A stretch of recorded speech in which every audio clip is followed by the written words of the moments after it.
Recording in progress.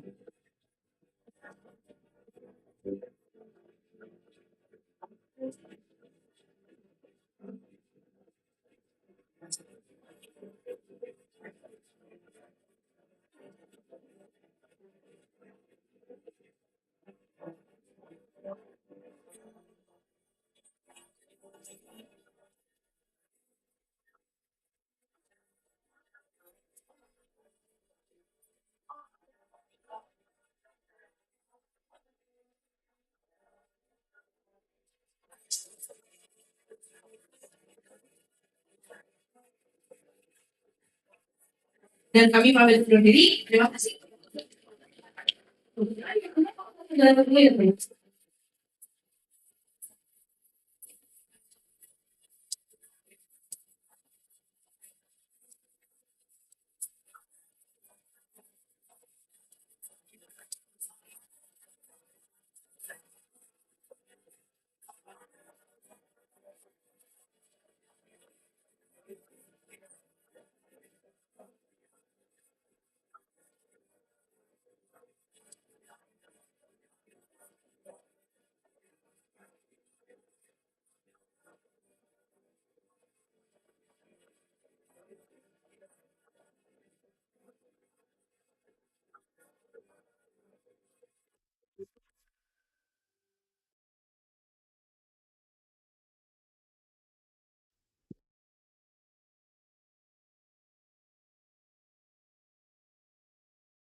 Assalamualaikum warahmatullahi wabarakatuh. Salam Om Swastiastu, Namo Buddhaya, Salam Kebajikan.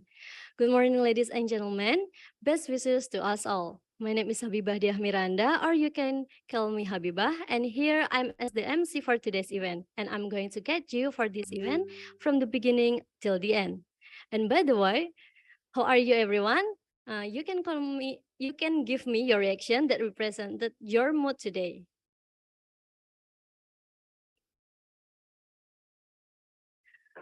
Okay, I hope you all are in a good condition and happy today.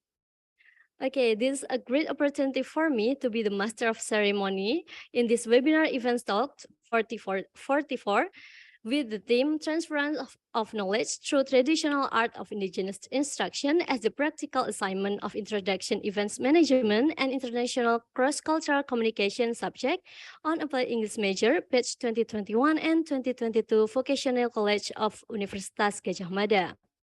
Here, I'm accompanied by my friends from the Bachelor of Applied English 2021 study program at Gadjah Mada University Vocational College, Muhammad Sultan Nasira and Rizky Akbar Perdana as YouTube and Zoom operators, Salma Azhara Lesmana as translator, Ristiani Ngayu Kartika as media in charge, Putri Prima Ripka Huta Barat as public relation in charge, and Hana Najmi as the moderator for today's event.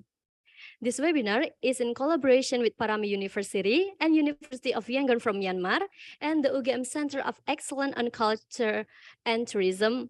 We also supported by Minomartani Cultural Center Community Radio, Himavi, as well as Infokupedia.com and webinarindonesia.info as our media partners in this event. We also provide the live streaming on this event through DBSMB channel YouTube link. And YouTube link will provide it soon on the participants WhatsApp group and on the chat box. For around 2 hours, we will have an interesting presentation and discussion with our speaker and our presenters. We hope that this webinar will open up and broaden your insight. We are honored with the attendance of our speaker from Yangon, Myanmar, Mr. Sao Simon. Good morning, Mr. Simon.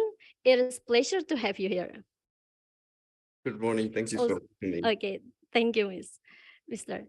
And we have the Secretary of Bachelor of Applied English, Ms. Nur Indah Nugrahani, SSMA, and Dr. Dewi Cahya Ambarwati, SIPMA, as our lecturer supervisor. Good morning, Ms. Inung and Ms. Dewi. It is a pleasure to have you here. Good morning, everyone. Okay, thank you, Miss. So before we start the event, I would like to read the rundown of this event, which consists of first, opening by the MC and singing the Indonesia National Anthem, Indonesia Raya. Second is the welcome speech from the Secretary of Bachelor English Study Program, Ms. Nur Indah Nugrahani, SSMA.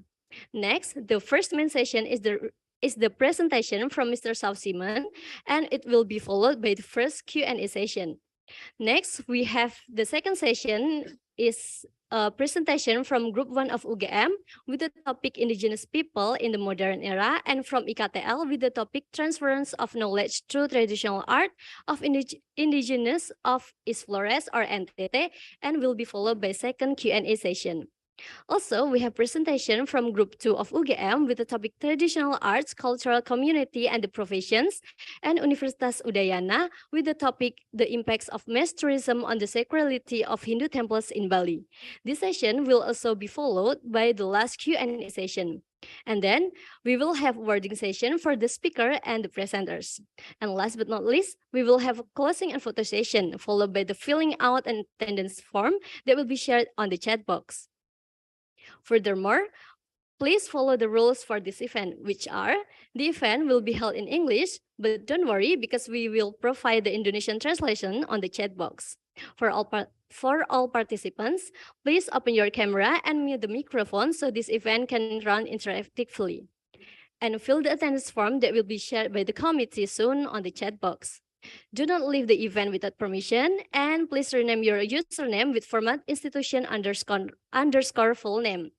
And if you have a question for the speaker and presenters, it can be submitted during the Q&A session on the chat box that will be read by the moderator or using raise hand feature, and then moderator will give you a chance for you to asking. And don't forget to open your camera and your microphone. And at the end of the session, participants will be given a link to fill out the feedback form to get a certificate. So first of all, let's pray and praise God Almighty who has been giving us guidance, happiness, health, and mercy so that we can attend and participate in this event virtually without any obstacle. And then we'll be singing the Indonesian National Anthem, Indonesia Raya. Okay, so media team, the screen is yours.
Okay, thank you, media team.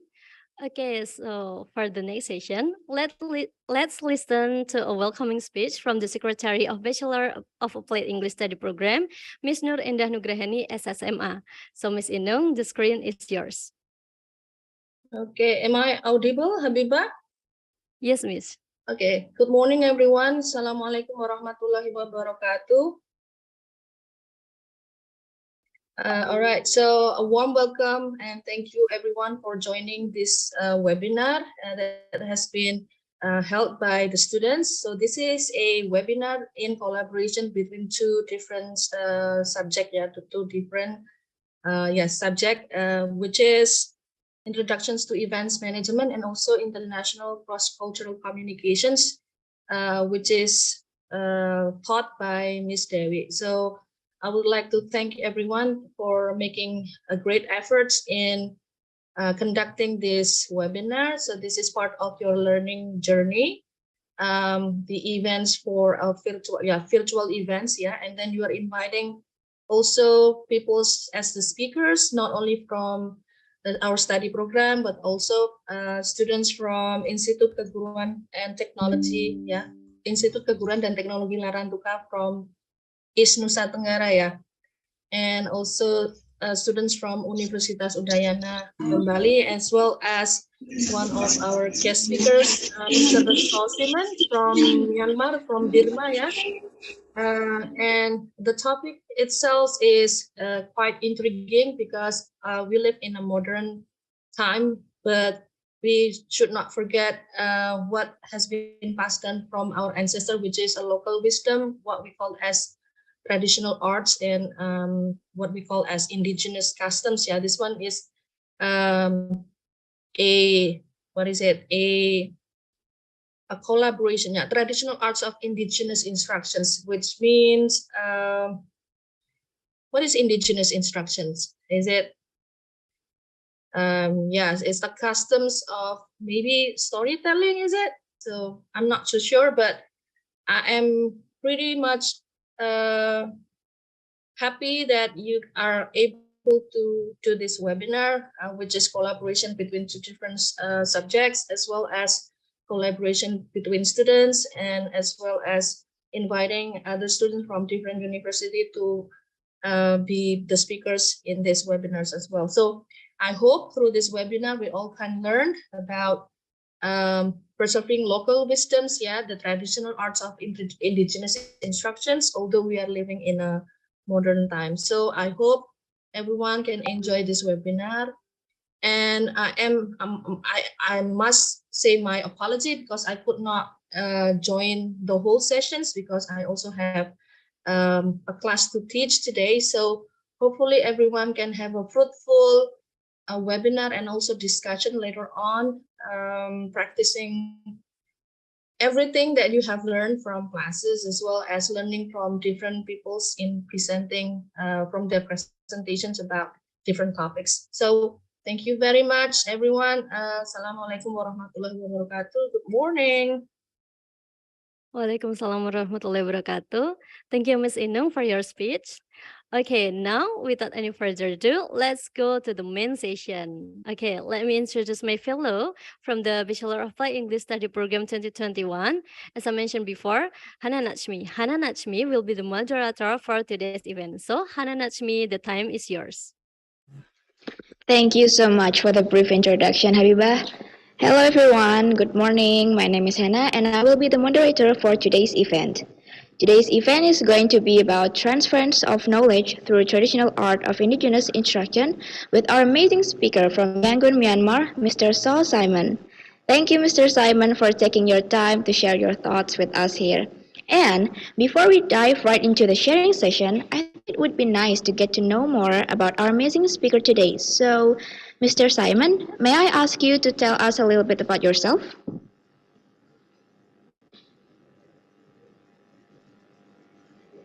So thank you, Hannah, and good morning, everyone. Selamat pagi. Good And morning. yes, senang bertemu dengan Anda.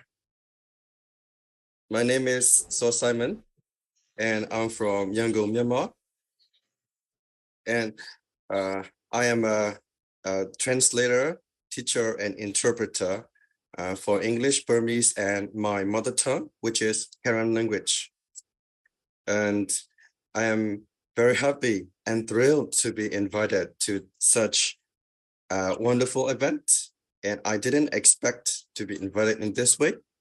So times are difficult, especially in our country during the hot season. And also there are a lot of difficulties, to be honest, with the electricity and all other factors. But I feel privileged to have a chance to present to you our native culture and the indigenous traditions, which is my root. And nice to meet you all. And I'm here to share with you what I know about my culture, and also I'm ready to answer your questions at the end of my presentation. Nice to meet you too, Mr. Simon. Oh my God, it's such a pleasure to have you here. And may I ask you, are you ready for the main session, which is your presentation? Of course, Hannah, I am. Okay, then the screen time is yours. So thank you, everyone. And I'd like to thank the organizers of this event. So I believe it won't be an easy job.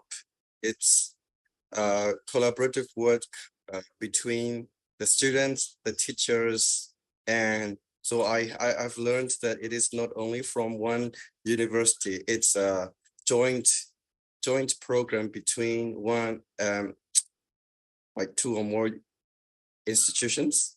So first, I'd like to thank those people, like those personnel who made it happen.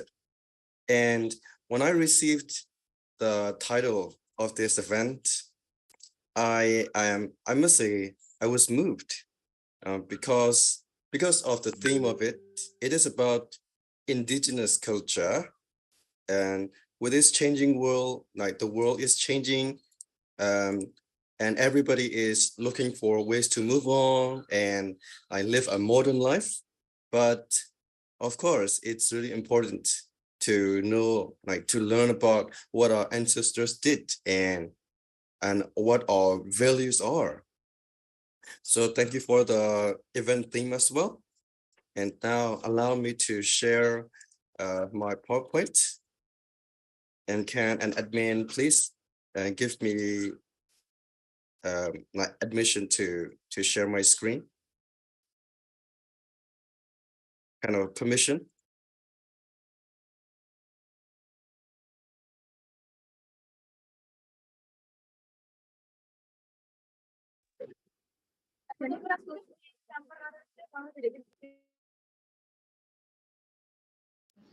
Okay, sir, we're going to allow you to share your presentation.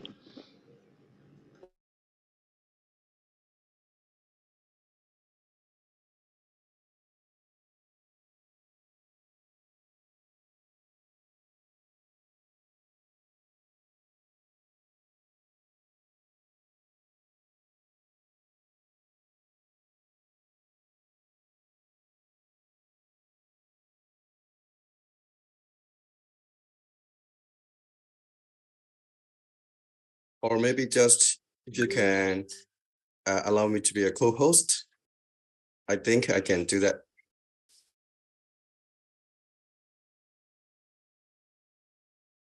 All right, sir. My friend is in process to do that. Let's take a minute. Thank you. It's okay now.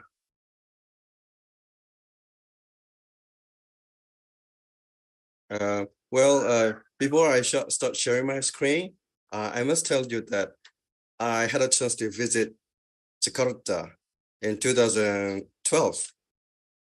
And it was with a youth program called SIAP, the SSCEYP, the youth program for Japanese and ASEAN youths. And I also have a host family there in Jakarta. I don't remember the address, but I still miss them. And I also learned a little bit of Indonesian for them, like Bahasa Indonesia, which is a lovely language. Oh, it's very interesting. No wonder why you can speak in our language quite smoothly. And just a little bit, only very simple phrases. Okay. Okay, how do you think when you visit our country? So people are nice, and I was welcomed warmly by the host family, as well as I had other friends. I got friends from the Indonesia contingent, and they're always like smiling and friendly, and I really like being with them. Oh, we're happy that you like our country, and we hope you can visit our country any sooner. Yes, I'm looking forward to that too, to revisit my host family as well. Now I am sharing my screen with you all. So this is a theme, and so when I looked at it, I was thinking about a quote from somebody whosoever, a quote about the value of the indigenous knowledge and or the native importance. So I found it. So this is it. Said by Marcus Garvey, I think. So he said, a person without the knowledge of their past history, origin, and culture is like a tree without roots. And we all feel that, right? And in my knowledge, all my Indonesian friends love their culture. And because we can't grow without our roots. And looking back at what old people did, our fathers and our grandfather, grandmother, how they survived. These are great lessons for us. And also how they struggle to keep their culture alive. We also have to learn a lot from them. I'm here to present to you, now, because of the time constraints, some facts about the arts of the Karen people. And I belong to Karen race in Myanmar. So I won't be able to cover everything, but I will present you with some of it, amazing facts about the art, and let's get right to it. So these are the contents of my presentation. So I will begin with who the Karen people are, so that you got background of what these people, where they are from, and they're weaving the culture of weaving clothes. And next point, their dances. And another one is klo and gue. So the drum and buffalo horn. Klo means drum, and gue means buffalo horn. And in this presentation, although I wanted to talk about both klo and gue, I then decided to say only about the klo, which is drum. So let's see what the current people are about. Some of you may have learned about current people from the literature or from the local on the international news, but here I'm going to present you more about them. So this is a screenshot from Wikipedia. So the total population, as you can see on the screen, and so the countries where Korean people are, and you might wonder, so who are they and why are they in those Eastern and Western countries? So here from the bullet points, so they are indigenous to, the Korean people are indigenous to Thailand and Burma, so Myanmar border region in Southeast Asia. And it is regarded as one of the many ethnic groups of Myanmar. So Myanmar, mainly people will say, from the Myanmar point of view, they will say we have Kachin, Kaya, Kayin, Chen, Mon, Burma, Rakhine, Shan. All right. So altogether eight major ethnic groups, and so they regard Korean as one of the, they call Korean as Kayin, okay, one of the ethnic groups. However, from the viewpoint of Korean people, so they are not just a small ethnic group of Myanmar, but they are a group of people that stand alone as a group of people. So they reside in Myanmar, Thailand, United States, and Australia, Canada, and India, and Sweden. So why are they like living in those different places? So the reason is, the main reason is migration because of the civil war, and which is undeniable. So it's in Myanmar. Many of you may have learned that the civil war has been over 60 years and now entering 70. And the impacts of civil war, persecution. So when there is war, when people fight, groups of people fight, the civilians suffer, right? So they migrated to Thailand, and then they became refugees. The Korean people became refugees. A lot of them, with the UN program, they are deported, like they are migrated to other countries. Like the main country is the United States, and then so there are large Korean communities in United States and in Australia and in Canada and India. So why are there Korean people in India? This is because during the British era, the Korean people were taken to India to work. So Korean people, along with the Burmese, so this was the history. So they grew in India, and there is a small community of Korean people in Andaman and Nicobar Island.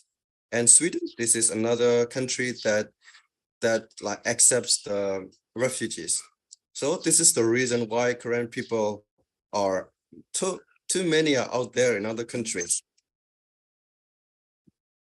Okay, and this also like affects my career, which is translation and interpretation. Because of them, those Korean people migrated to other countries, in English-speaking countries. They need language assistance, and this translation and interpretation for Korean language has come into existence. Okay, so if they are here, if they are in Myanmar and Thailand, we don't need to do that, right?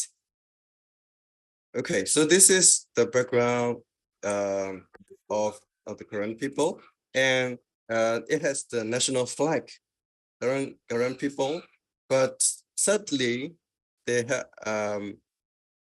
is no country yet, the country for Korean people. The Korean people have longed to have a country. They have fought for several years to get the country, but they have a place where they rule, which is called Kotule in Karen State and Thai-Myanmar border. So through these several years of persecution and oppression, the Korean people, so this is a remarkable thing. Our ancestors have tried their best to maintain the identity, the national identity, their language, their racial identity and other traditions.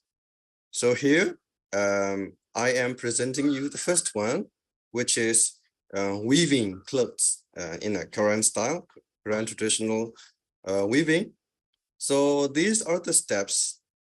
So if we start with cotton, so they pick cotton from cotton trees, and there are steps, several steps, drying and making them thread, and then the thread is and again boiled, and they are dyed in several colors as the designer wishes, and they use a wooden loom to, as you can see on the picture, to weave the clothes together, and they also make different patterns and designs, not only clothes, they for the upper body and the lower part of the body, a shirt and like sarongs. So like, the right sarong, or in Korean language, it is called knee, and for the female knee, and for the male tegu, and other accessories as well, like bags, and also scarves. So, and when you look at those products,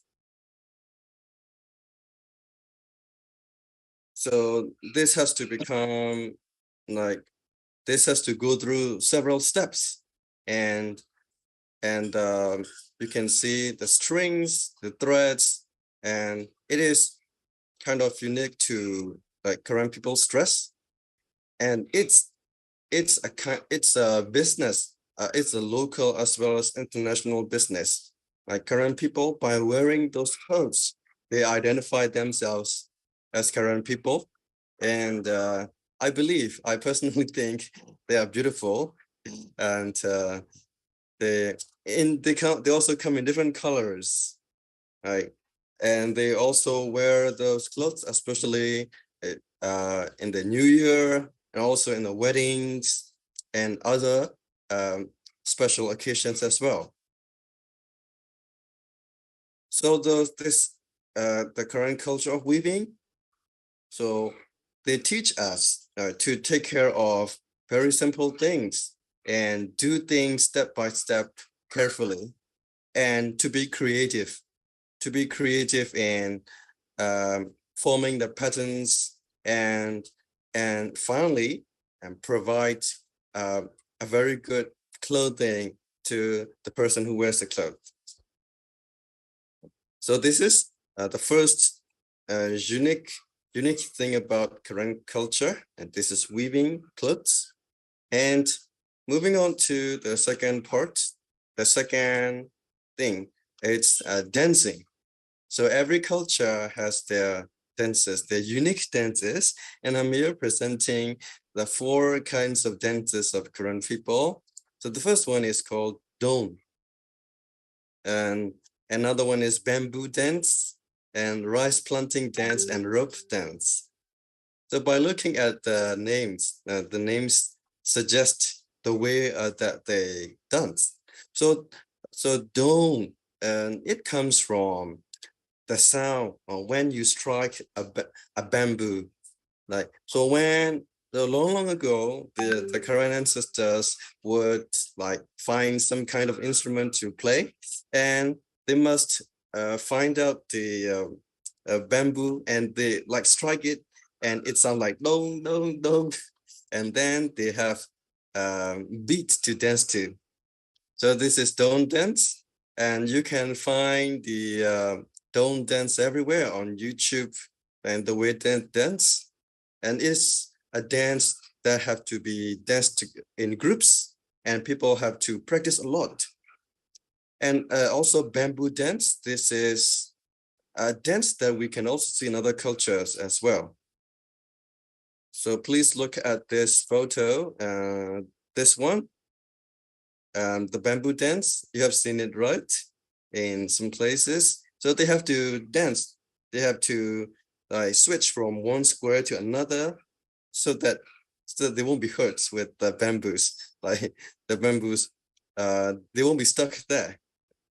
Okay, and so this picture is about don, And you can see the traditional clothes worn by those people wherever, every kind of ceremony. So for Don dance and all kinds of dances, then Korean people wear the traditional clothes.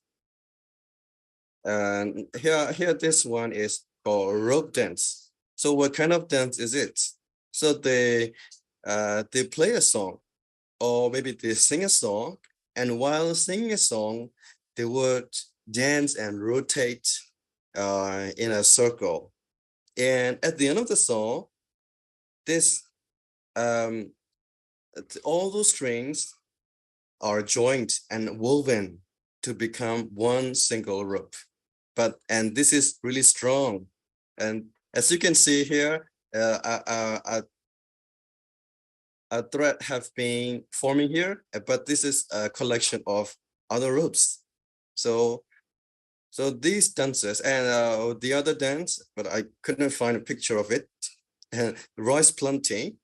So when you sow the seed, so they sow the seed and they dance with it, like sowing the seed and then sow the seed and dance. So this is another dance. So those dances, what do those dances teach us? Unity, and to find happiness, to enjoy the friendship, and to work collaboratively. And the rope dance especially teaches the dancers and everyone to work together. When the rope, one rope is easy to cut, right? When fetched from one end to the other end, it is easily like broken. However, when they are woven together, it is not easy. And it's also for the dress here. So the strings here, so those strings are not woven, but in some dresses, the strings are woven together, forming a strong one. And I learned at an exhibition that when you take it from one end, like with strength, it is easily cut off. But so when they are woven together, so it is not. So try to stick to each other, and don't go away from one another, kind of stay together, fight together, eat together like this.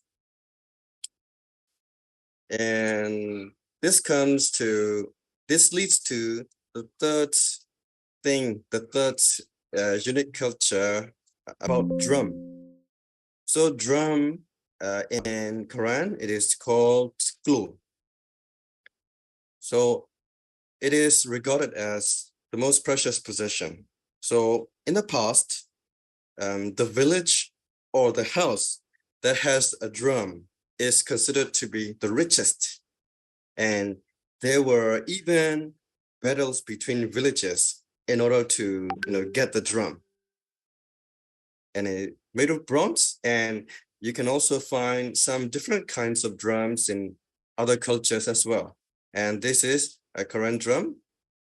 And what I would like to emphasize is about the animals that you can see on the drum. So these are the art forms, the forms of animals and the patterns, the designs on the drum. So this is the handle. Excuse me. Okay. So this one's the handle, and this is a picture of a leaf, a tree, I mean, and the rice plant and the elephant, and the other one is frog. So frogs and elephants, you can see frogs, there are two frogs, like one is on the other, like superimposing. So there are three frogs together. You can see the bigger and the kind of medium, moderate, and the smallest one. So it has meanings. So this is the way you can see on the drum. You see three frogs. it is like lifting one another up here. So long ago, the ancestors wanted to teach the new generation or the children using the art form. That means, so the one on the ground is the strongest, and the second one is the young generation. They are strong, but they are kind of young and they are not experienced yet, but they still have strength, like they are young adults. And then these are the feeble, they are the old people. Like, so they represent 3 generations. So you can't leave any generation out. Like wherever you go, you must be together. You must listen to the elders, also listen to the children as well, and be respectful to like your aunts, uncles, everybody. Like, so what happens? What happens when you stick together? You will see something here down below. So this is the a row of elephants. The elephants are going down. So what does it mean? When you are united in this way, so you can see the frogs following each other. Okay, so that means follow the leader, follow the lead of other people, and if you are united, the enemy, this is elephant. Elephant represents the enemy. The enemy will run away. So this is a type of drum, but there are other drums too. In other drums, you can find frogs facing each other, but they are not 3 together. There is only one frog, and they are facing each other. And that happens, the elephants are not going down. The elephants are coming up. So when you are not united, when you don't love each other, the enemy can easily devour you.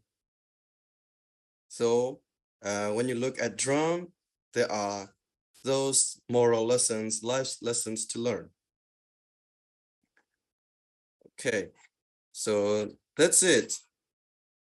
So the art, the rice plants refer to the agriculture, the way of life of Korean people, and in some of the drums, so the elephant comes through the rice plant, like they tore down everything, like they trampled the crops and the plants.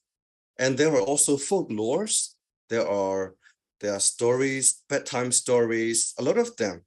And I'm not able to cover everything here. Also about the stories, like the children are taught through bedtime stories from generation to generation, together with the clothes and the dances and the art. So personally, I feel that they remind us, the current new generation, how they struggled. Now, when we learn about the history of our people, our ancestors, so they struggled a lot. There were unspeakable events, and unspeakable events mean, so if you, so internet is very easy to find the information, what kind of unspeakable things happened to the current people, and you can easily find them. And so through these difficult times in the face of the enemy, how they struggle to preserve their culture and the dances and the language and all kinds of music and their traditions. So they're like, they are like fresh energy for us to keep preserving and keep doing our best to continue keeping alive our our culture for this, and we also have to pass down those sayings, those stories, and all everything, the explanation of the clothes and the weaving and drums and other instruments to the new generation. So this is what I believe about what I have to present about the current culture, the indigenous way of life. So when you say indigenous, they were here, they were in this place long ago before other people came in. And because of their honesty, or because of their ignorance, because of their simplicity, some stronger groups like came in and they have to run away. Like Korean people have faced this kind of disastrous situation all the time. And now they are in different parts of the world. And wherever they go, they bring their language and their culture with them.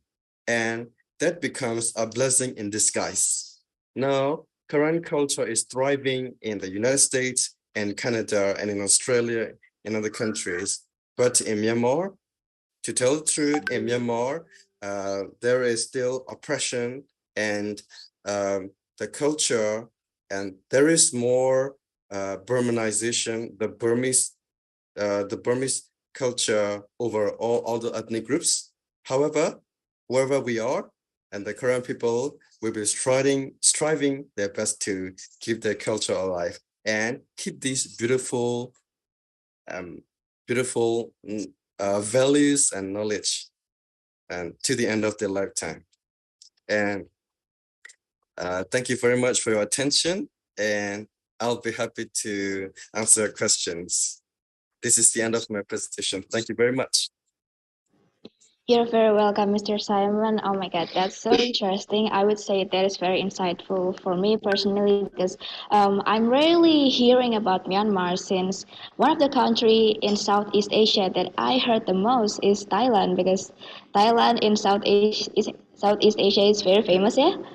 So your presentation is very insightful for me. And um, moving on to the Q&A session, I would like to inform you that since we have 4 other groups that will present their own materials, I'd like to move the Q&A session for you earlier so that the audience and you will be able to interact effectively. Is that okay for you, Mr. Simon? Sure, that's fine.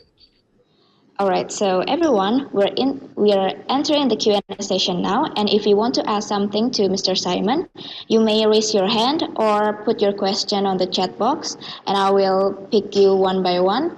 After that, you may say your name, where do you come from, and then you can say your question to Mr. Simon. And while we're waiting for the questions from the audience, I would like to ask a few questions for you regarding to your presentation. And I'm curious about the flags that you mentioned about Karen people, and I believe that each flags in the world have their own meaning. For example, from us, Indonesia, our flags is red and white. The red represent brave, and the white represent the holiness. So I would like to ask, what is the meaning of the flag of Karen people?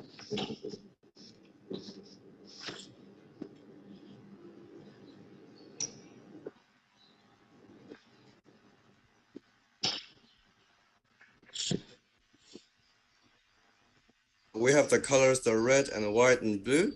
The red, it is a universal conception, I may say, perception. This is, red is bravery, and white for, you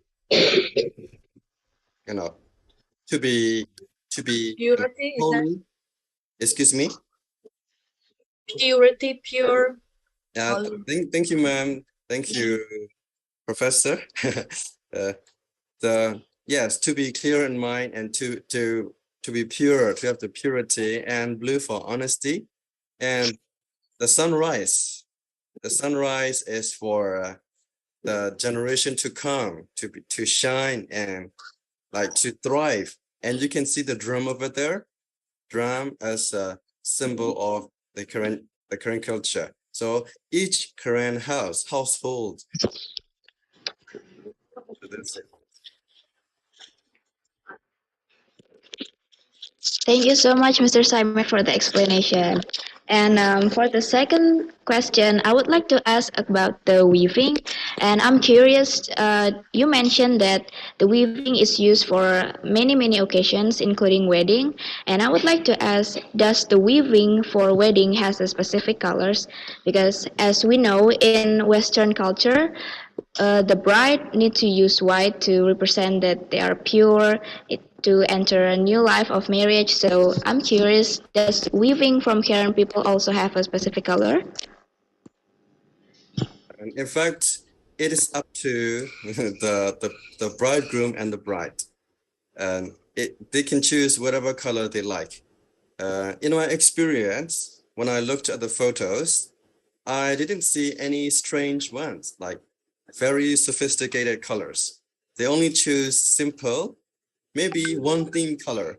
If they choose the red color, all the kind of all the decorations and the flowers, they will choose red color. And if they choose blue, that goes the same. But still, it's up to the key persons to choose whatever they like to do. And yes, and one thing to note is that the Quran has has got different kinds of faiths. So mainly the original, they have the animism.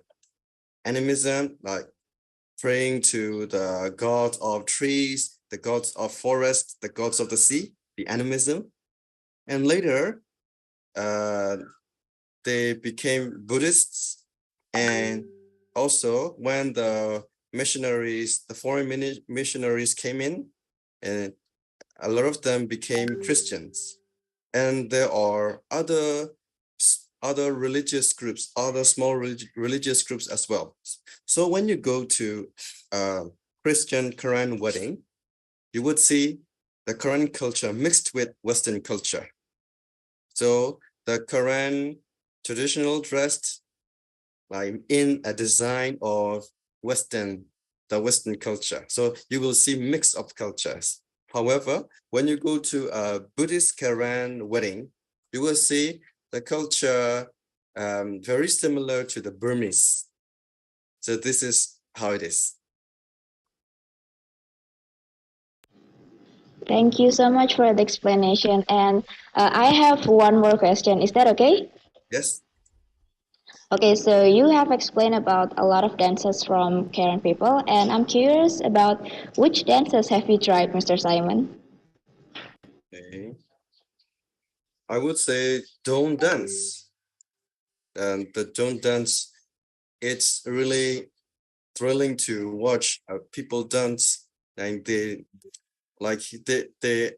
it's sometimes some dances take kind of a long hour, like sometimes 45 minutes and even for an hour, because the songs are very long.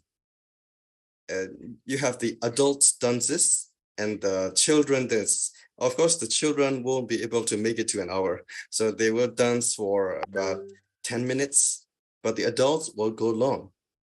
And during the special occasions, the Korean New Year, I I couldn't wait to watch Don't Dance every year.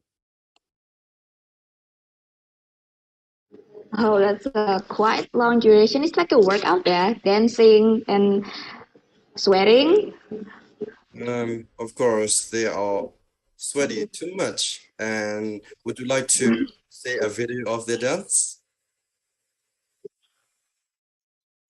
I would Would like, you like me to? Would you like me to share a video of the dance? oh yeah, sure. Would like to see it. Okay, so let me share this.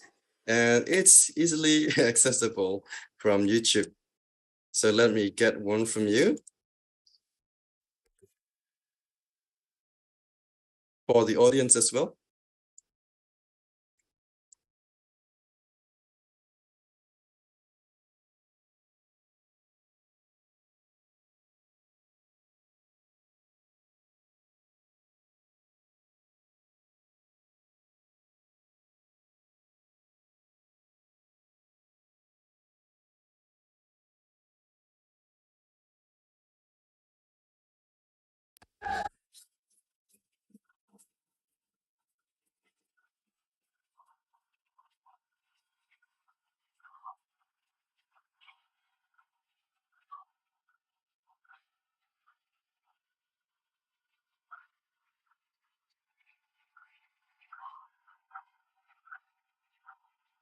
Okay, this is the intro where you can see only one person from among the girls come up to dance, and later you will see you dance.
So the audience would be really tired looking at them, and they are not. So it is a non-stop dancing, and you can see the vigor and their energy in dancing, and also this is because it's a competition, a dawn competition, and they are competing to get a prize. So in some occasions, like there is no competition, and it will be kind of an easier one.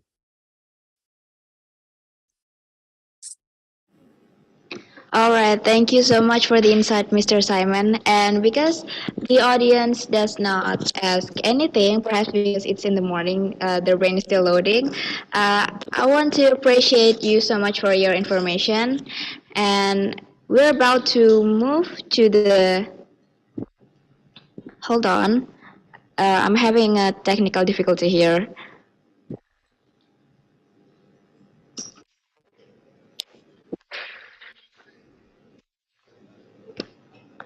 All right. We appreciate you so much for your information. And although we moved the Q&A session for you earlier, we would like to we would like you to stay until the end because we'll have an awarding session for you and for the other presenters as well.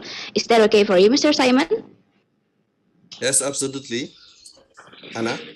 Okay, thank you. So everyone, the main session with our guest speaker ends here, and after this, we'll have another amazing session with our presenters, and it will be started with first group of UGM and another group of Institut Keguruan and Teknologi Larantuka, which located in Flores, East Nusa Tenggara, Indonesia.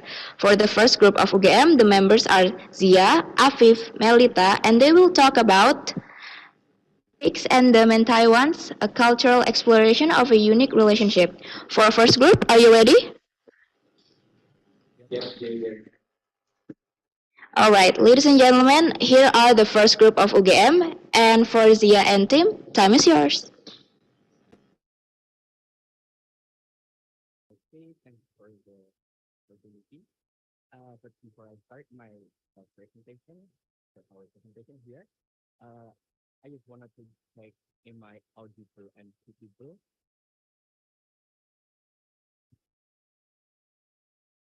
That's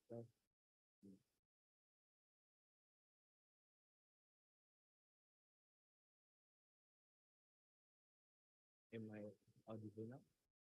No.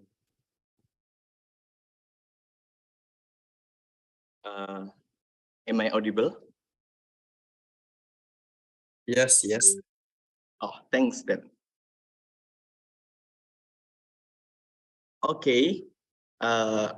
Before I start this presentation, I think I should thanks to Mr. Simon for this great presentation. It was an interesting presentation about Karen, and I think that we should thanks a lot to you, sir, to bring us this amazing presentation. And also like Honorable Ms. Dewi Cahya Ambarwati as our lecturer of the day and also supervisor for this webinar as well, to the other group that will be delivered their presentation today, and also all of the audience. Ladies and gentlemen, good morning, good afternoon, and good evening. If I think that there is a different times in our place since we are held an international webinar here. Welcome to our presentation on the unique relationship between Mentawaians and pigs in this context of the nature preservation. Today, we will be sharing with you guys some insight into how this unique culture that is pig has managed to maintain a delicate balance between human livelihoods and the preservation of natural resources through exploring the cultural practices and beliefs surrounding the treatment of pigs. So yeah, and our hope for this presentation is that in the end of the day, that is, we can gain a deeper understanding of the way in which Mentawaians have learned to live with and with the pigs and yeah, sustainably with their environment as well. Okay, next slide, please. Okay, so this is the order of speaker for this presentation. The first topic will be covered and quite by me, Afifuddin Balia, and then the second one will be following by my friend, that is Iza Fauzia, and the last one will be quite by my friend also, that is Melita Elizabeth. Okay, next slide, please.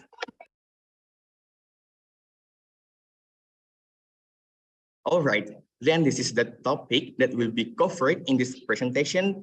First thing first, we will do any of introduction such as the background and yeah, there is a little bit story of about Mentawai and the pigs. And the second one will be pigs in Mentawai, since yeah, it's still same the pig as what pig in yeah every universe is, but it has okay some of uniqueness. And the third one is that the role of pigs for Mentawaian. So this is a yeah a balanced relationship between pigs and the Mentawaians is not only in that Mentawaians that take the advantage and benefit from the pigs, but it is also the pigs that give also their benefit to Mentawaians as well. And last one will be how Mentawayan preserve nature, and this is exclusively or especially by yeah through their what treatment to the pig itself. And last one will be closing. Okay, next slide, please. Okay, this is the background of our presentation of the day.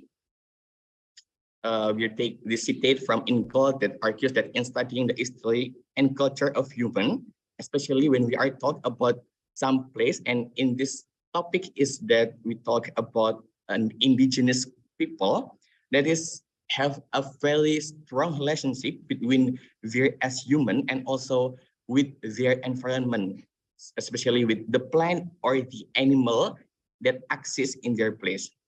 As how Indian sacred crow, as how Balinese tied with the cockfight, this is Mentawaians that is has so very strong relationship with the pigs. And according to Scaffold 1991, pigs are the most important property for them. And property here is pigs is not simply just paying their food or just paying object to be hunted for them. It's way more than that. Property here that is in the slide is can mean like almost everything for them. And that's why this presentation will be so interesting later. Okay, next one. Okay, pigs in Mentawai and Mentawayan straight toward it. Next slide, please. So here is yeah a brief of explanation about how is the status quo in the Mentawaians about the existence of pig itself. That let's we take a look into the data here that they give. They talk about actually in Mentawai, like almost 85% of the areas is still like what quote unquote virgin. It's still like a white forest which is there are so many biodiversity that live inside it. And the most live biodiversity one is the pigs. According to the data from the Madubag, that is 5 people who raise pigs and estimate total of 8,094 pigs. From this slide, we can learn that it's actually explaining on us on how the pigs then has more likelihood of their existence here, because of Mentawai has a fairly large place that pigs can live here, and also like because of the data from Madobak village office in 2022 that is saying that only 500 people can rise and also can breed almost 9,000 pigs. It also like proof to you guys that in the end of the day, that will be also elaborate more with my next speaker, is that how Mentawaians are very succeed in preserve the pigs in their palace, and also like it is the proof on how then pigs, although being like used, is still have so many population inside it like now. Okay, next slide, please. Okay, then we will talk and discuss about pigs in Mentawai culture, significance, and also communal traditions. First thing first is that pigs for them is become God. What is the meaning of God here? Is that the mediator for them to in their ceremony, in the offering, worship, and symbolize. Because of what? Because of for Mentawaians, pigs is the highest degree of animal amongst other. So yeah, we can say that for them, pigs is the most prevalent animal that exists, and also like what their God is most like animal for them. But pigs for them is not only has the function of spiritual or just mentally, but also pigs for them it has also like the physical or the quote unquote like can be used functional as well. So like we can take a look here from the number 2 slide here. That is pigs also can become alat toga, which is the mahar that we can say in Indonesia during the marriage. So this is what the like for me, for example, to want to marry them, then I give pigs as the tools to enter that marriage. And thirdly, pigs in Mentawai also can not only can become mahar, but also can become tulo or otkai. Tulo here is the like that we call in Indonesian is barter. So it means that you can buy something, or you can, like for example, pay the taxes to the government or pay the fee because of this is the traditional community by using the pigs. And the last point is that every family in Mentawai community maintain their own pig farm. This is why like the guarantee of the pigs can be usage in Mentawai, because of since at the very first place, their family has or also in the community itself has the tradition on bread and having family in their family. That's why the pig itself can be used in their own in their every single day, because of every single family has their own pigs, and it means that it can become the pay to trade. For example, you want to pay something that you can use the pigs, or for example, it can be the matter of spirituality, for example, in the worship thing or the ceremonies, because of everyone has their own, or every family has their own pigs by yourself. Okay, then next slide, please. Okay, then we will talk about the role pigs for Mentawaians, but for these topics, I will give this opportunity to my friend. So for Ida Fozia, the times and place and screen is yours. All right, thank you, Ivy. Now let's move to the role of pigs for Mentawaians and its standing in the community. Okay, next slide, please. So, according to Transference in his journal, the Raraic people's relationship pigs is symbolized by the display of a pig skull called Ute Saina in their traditional house, or it's called Uma. The meaning of Ute Saina itself is that even in the urgency of modernization, the cultural agenda, custom ritual still takes place in the living spaces of the Raraic people. So Utesaina became a strategy to maintain the life and cultural identity of the Mentawai people in Raritan. Next slide, please.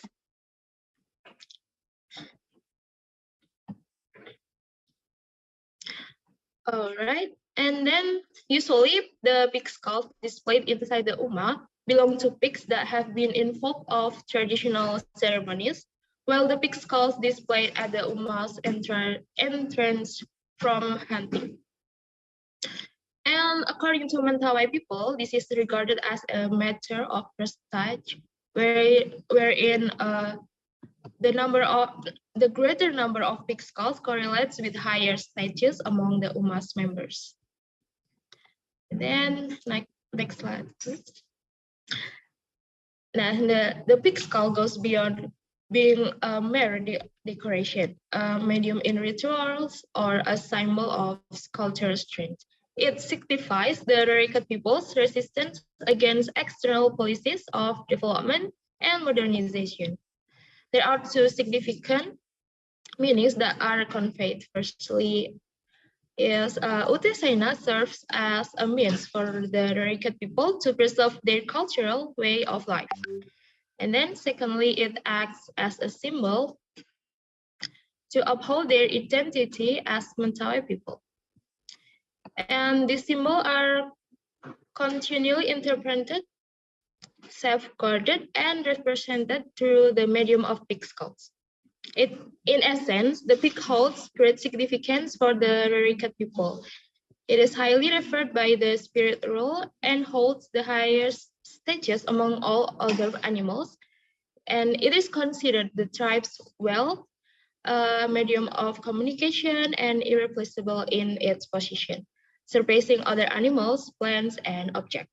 Therefore, the symbol represented by Utesaina can bridge and mediate between the two realms in life, structure and superstructure, the spiritual and the tangible, providing guidance for navigating life and adapting to the changing times. All right, let's move to Mentawai Preserve Nature, and this material will be presented by my friend Melita.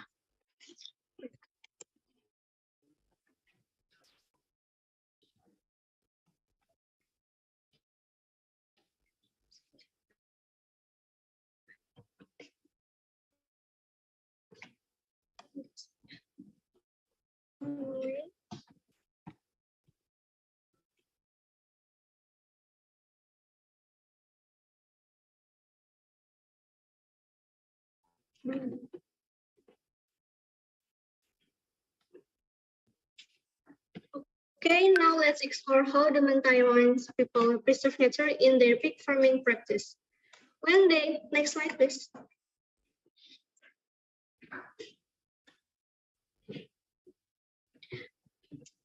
When they raise pigs, they have to pay attention to these following things. First, avoiding sexual relation with their wives. And then, not engaging in strenuous activities like lodging, clearing, planting, or fishing, especially for women. And next, abstaining from cultivating taro or clady plants. Then, not creating poison consumption for arrows. And last, refraining from going hunting. Next.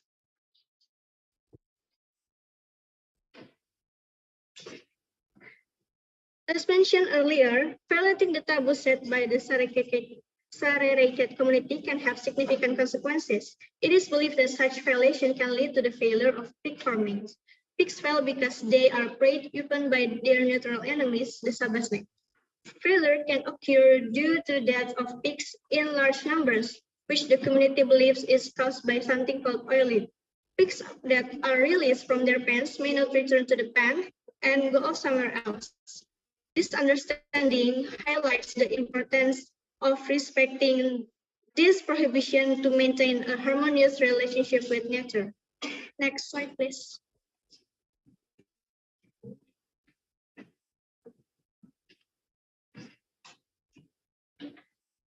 Okay, to ensure the preservation of their natural surroundings, the Mentawai people have implemented various practices. Firstly, they keep pig farms separate from residential areas through a rule known as barasi. This separation guarantees that specific locations are solely dedicated to pig farming, minimizing any potential negative they construct small houses called sapo within these farms, which serve multiple purposes such as storage, cooking, accommodation. This sustainable approach maximizes the use of existing resources, reducing the ecological footprint associated with their farming activities.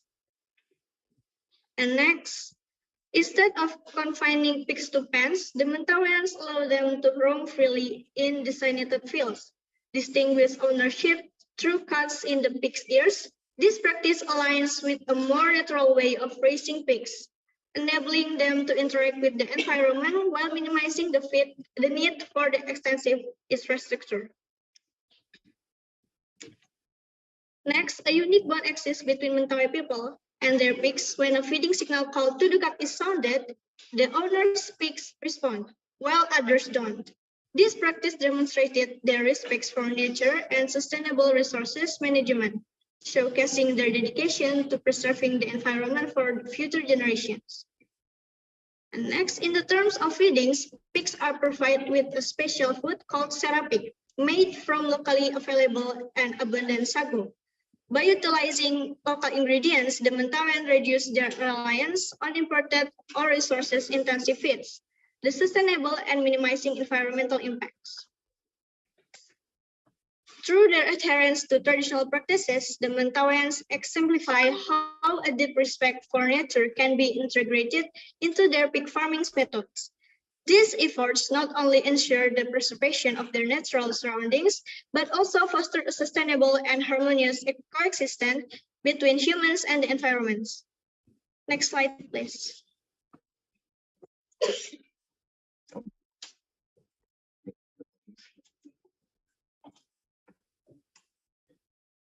So in conclusion, for Mentawaian, pigs are not simply their food or just their object of hunt, it's their way of life.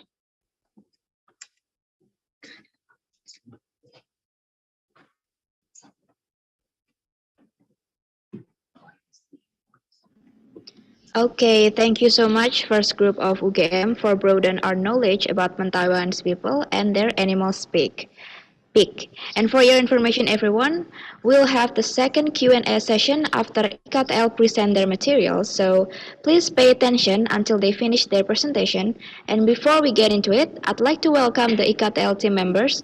Good morning, Vincentia Emma, Maria Magdalena, Emilia Tri Ariati, and Antonia Benedicta. Good morning. The KTL team will share their thoughts about transference of knowledge through traditional art of Indigenous of East Flores. For IKTL team, are you ready? Yes. All right then, you may start now.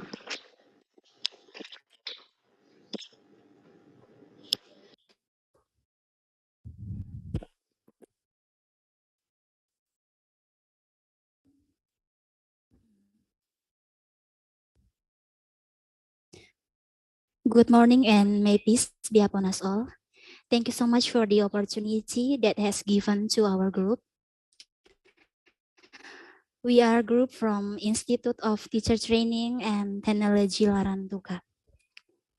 On this special occasion, we would like to present our material with the title Transference of Knowledge through Traditional Art of Indigenous of East Flores and Tete. Previously, let us introduce ourselves. I am Magdalena Working as a first speaker, Antonia Tukan as second speaker, Emilia Clayden as third speaker, and Vincencia Ruron as the fourth speaker.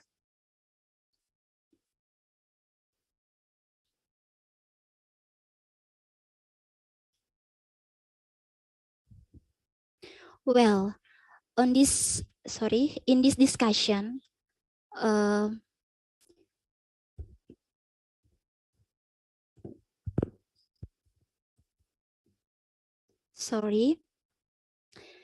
in this discussion, we chose the East Flores area as our object of study. The indigenous people in East Flores are named Lama Holot. What is the meaning of indigenous people?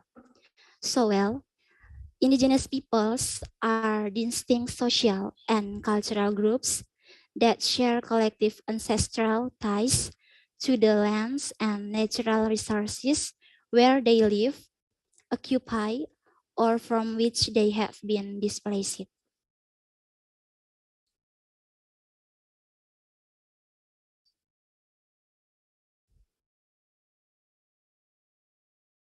Next slide, please.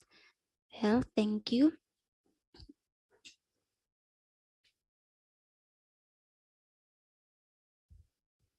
East Flores have a traditional art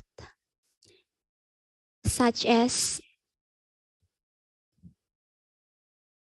handicraft, traditional dance and music, and tours. What the meaning of traditional art? The traditional art is something that created by ancestor and then learned person to person, passed from generation to the next, and influenced by culture, family, ethnicity, and era. Next slide, please.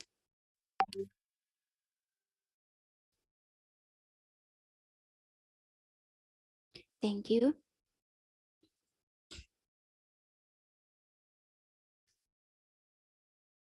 In Lama Holot,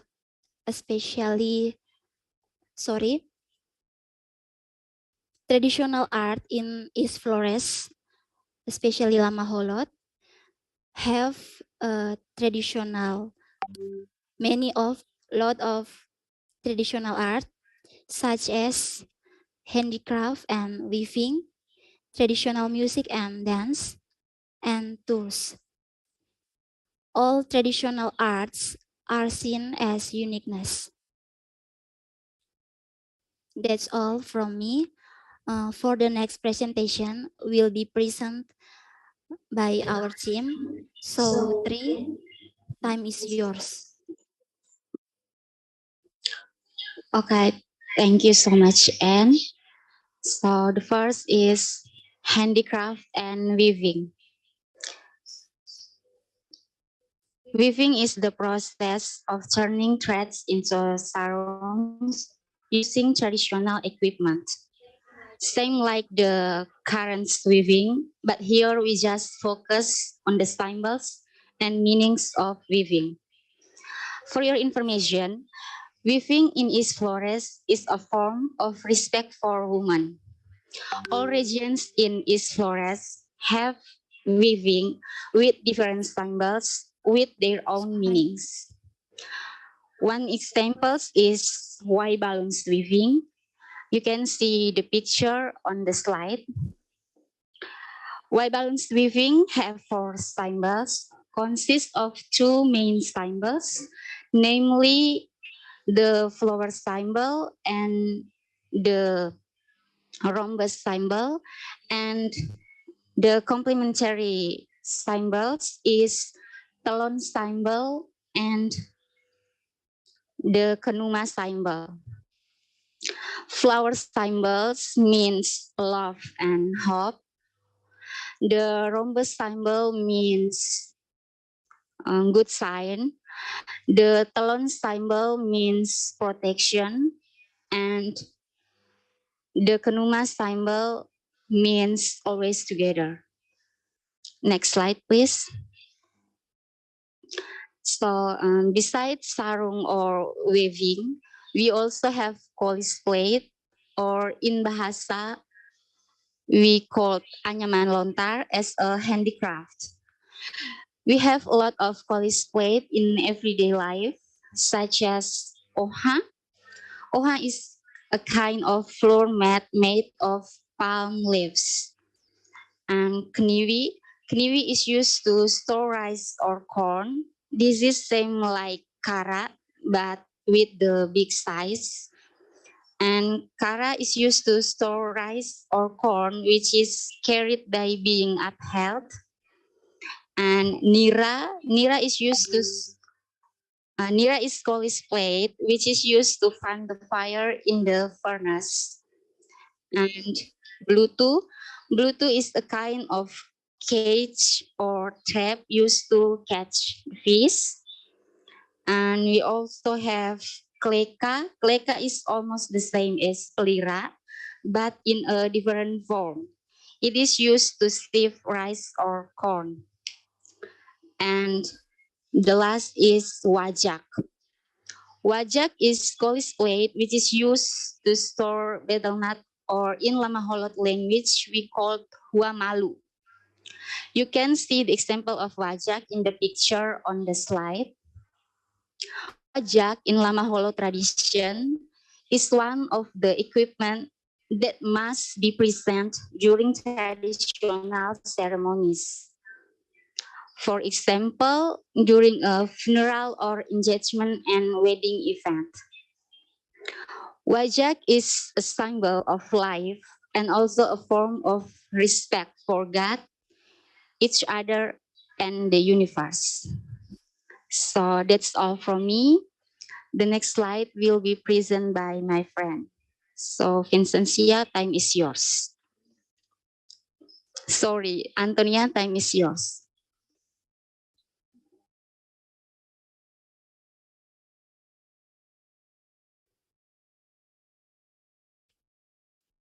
Okay, Teresa, thank you so much for time and opportunity given to me.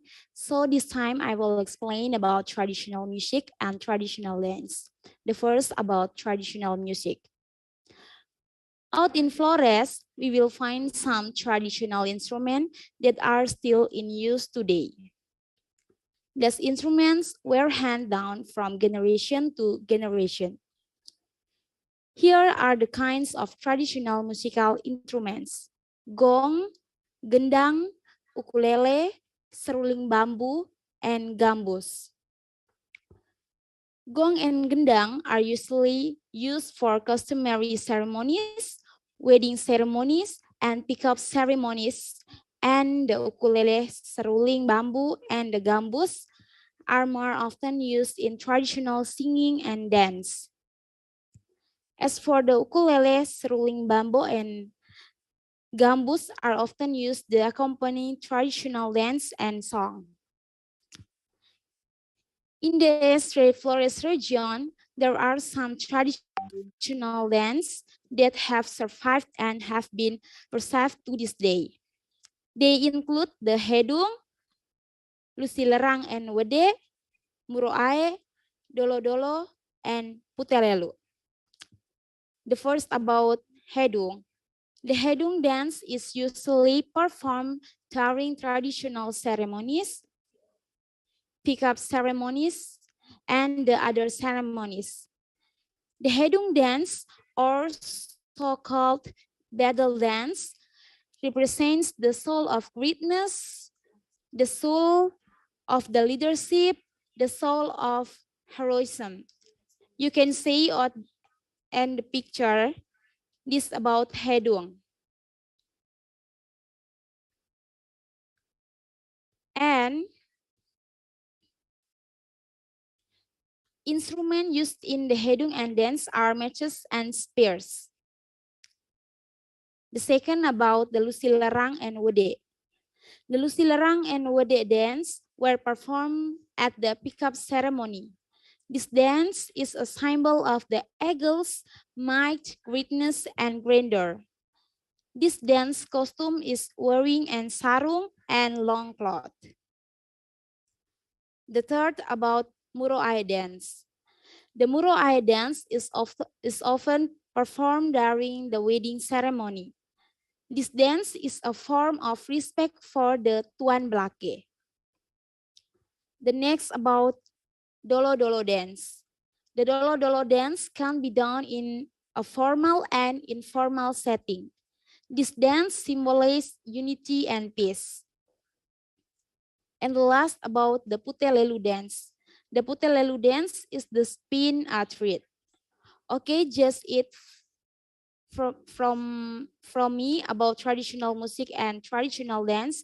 And the next slide will be presented by my friend Miseri. So Miseri, time is yours. Okay, now I will present about traditional tools. There are so many tools that still exist in Flores Island. The first is a traditional tool for fishing. Flores people are still using traditional fishing tools such as belutu, nere, plea, nada, and keturak to catching fish. These traditional tools are environmentally friendly tools because they do not damage the marine ecosystem. And agriculture. The tools that still exist until now, we use nubak and nokot or sokot. Nubak it mean a kind of tool made of hardwood that is used for sikat taruk or sikat tubak, namely the activity of planting rice. This tubak still exists until now because the Flores people still believe that this nubak is a form of respect for tonwujo or rice as a woman giving a life. And nokot or sokot is a traditional tool commonly used by the people of Flores to clean grass. The last, household appliances. Nuhu and alo, sedo, neak, kewik, keluba is a traditional tool used for pound rice, hay food, and cooking, which is still found until now because these things must be in the house of the indigenous people. In Flores culture, we cannot separate this thing. The next slide, please. Okay, conclusion. Indigenous people in S. Flores named Lama Holot. They have the uniquest traditional arts such as handcraft and weaving, traditional music and dance and tools. And the uniqueness relate to each other. Lama Holot people believe that by keeping the balance of human and nature as a part of responsibility to God or Lera Wulan Tanah Ekan as a highest existence. Okay, and next time I will give my 10 time. So, and time is yours. Thank you so much for IKTL team. We appreciate your effort and we're expecting you to work with us again in the future. And as I have mentioned before, there will be a Q&A session after IKTL team finish their presentation. So for those who have a questions regarding the presentations from first group of UGM and group of IKTL, you may raise your hand or you may put your question on the chat box. And while waiting for the participants to ask, I want to ask questions for first group of UGM. Okay, there are two questions that I'm curious about your materials, and the number one is you previously mentioned that pigs could be some kind of mahar. So I want to ask if the woman is from a distinguished family, how many pigs or what kind of pigs the man should give so that he could marry her?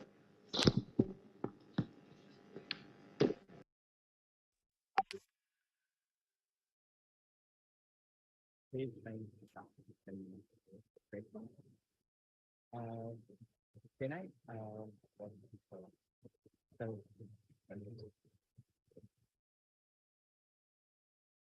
am I audible before?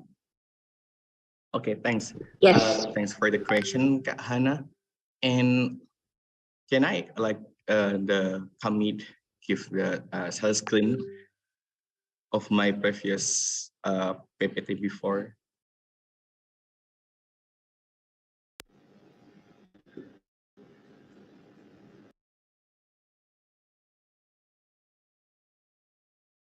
No, I think stop there. Go down once more. Now this one. This is the picture of Sunakai it Ute. So as what Kak Hana question is that about how much pigs that can be used, or just like how much pig that yeah, the man can give into woman, and about the technically, but the concept of how many pigs that can be given is just same as what Ute Sunekai is that by the more you give is the more prestige is. The meaning is that for example, you give the more pigs into your women that you want to marry with, it means that the more prestige you are as a man, and the more prestige you will be seen in the society of Mentawaians. So yeah, as what Ute Sunekai concept is that by this is the what that we call school of the pigs that is put it in front of their house, and by putting one of them, it means that you are have like one prestige. But by having like this in the picture, that there are a lot of Tesunika here, or a lot of school of pigs here, it means that you have a lot and a very big prestige here. So yeah, you are more be seen in the society, and you are seen as a like having a high degree people. So I think that concept is also can be implemented in the marriage of Mentawayan itself, marriage concept. I think that will be the answer. If there is my friend who want to add the answer, I think Zia or Melita. No, also that's from us. Thank you for the question. You're very welcome, Afif. Thank you so much for the explanation. And I have one more question for our first group of UGM. I'm curious about where did the idea of making a materials about pigs and mentaiwans come from?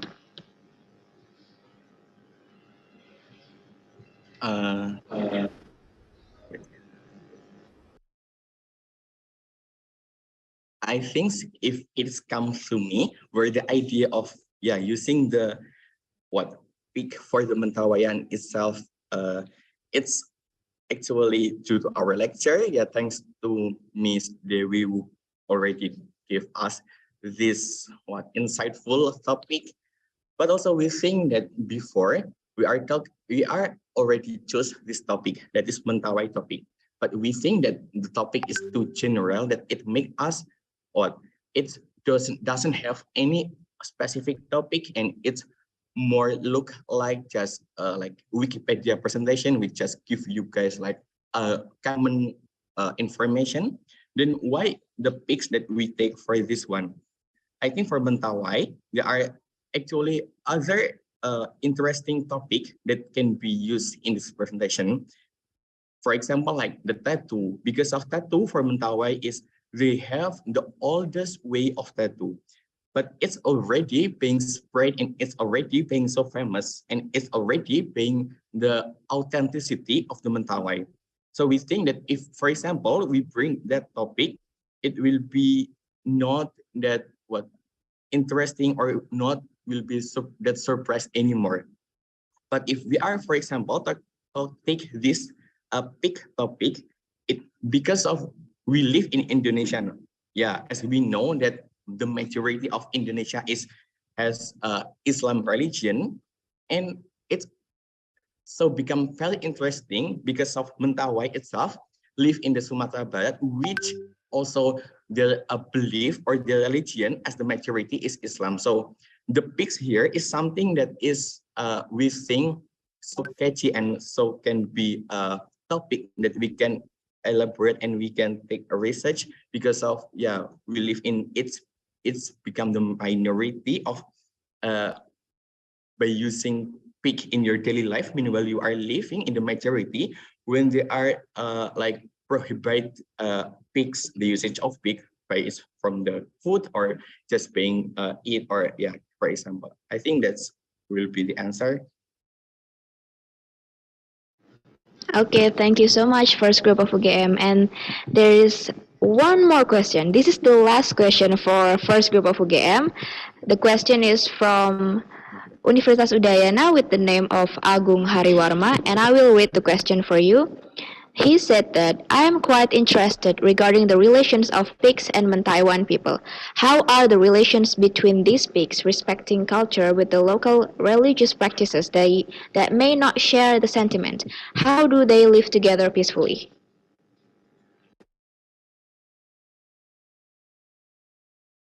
So ini kayak bahas yang itu ya. Yeah, I think when it's come to the relation between this big respecting culture, local religious, because of this community are uploaded so much into what pigs, they respect it, they are so into it. Meanwhile, in their like big community, whereas the Islam religion is quote unquote prohibited and quote unquote like doesn't use pigs that much. So how do they live together peacefully? Based on what I and my friends, my teams take the research before, actually when it comes to the in the society, like the implementation in their culture, they are Mentawai is a very open society at the very first place. So it means that they are very open to the modernization. What I want to say here is that Mentawai itself are open with this kind of modernization. So when it comes, for example, they have a quest, for example, from other place or just other countries, for example, they will more likely to just cheering them and just make them like just treat them as quest as best as they can. So it means that at the very first place, Mentawaians itself doesn't has any of strict or any of like their for example the indigenous people who are not being open. For example, they are live in their place and they don't want to, for example, the stranger to enter their place. So they are open with it at the very first place. So it makes that they can being compromise each other because of they are open. And also the Sumatra Barat people, especially the Muslim one, is also being tolerant over this. So I think that by these two sides, that the indigenous people or the minority itself being open, and also the majority over that, there is, that is to say, that is has the Islam religion is also being tolerant. That's why the the ideal or the what did we call it? The people over there can live peacefully. I think that, and also there is no before any news or any kind of clash between them. So I think by the tolerance that they bring at the very first place, it makes them can live peacefully. I think that is the answer. Is that answer your question? Thank you so much for first group of UGM. And wow, seems like people are very interesting with your materials. So from Committee Putri Ripka, it says that there's a question for first group of UGM again from YouTube chat box. It's from Dwi Lisminarni. She says that why pig? Does pig have philosophical meaning? Since she said that she missed your presentation, perhaps first group of game could describe it in brief explanation, perhaps just two sentences. Okay, let's go. Okay, because of why pig? Because I think that is for Mentawaians, pig is not only being a food or object Tuhan, but pig is that something that is very like the what quote unquote is something a big for them. It's also like even moreover that the pig is become like the what's their gods or what's their belief in their religion. In their belief is that pig is become something that is most what prizeful.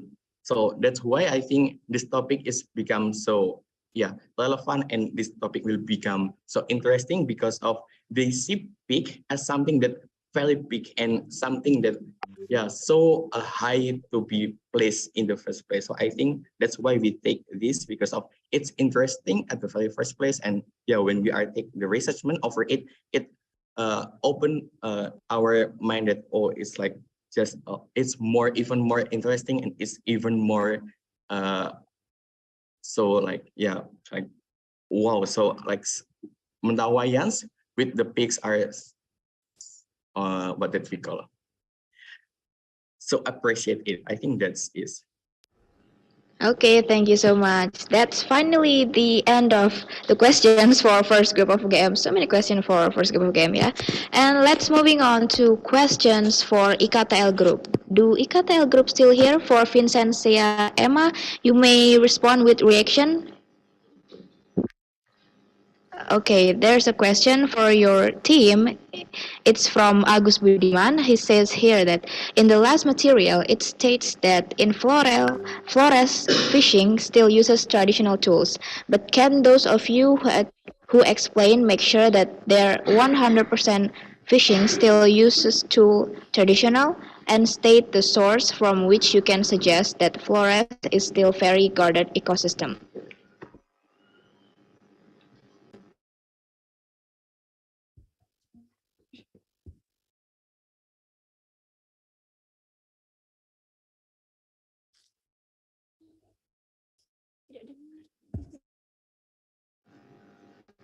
For IKTL team, is the question clear enough, or should I state again?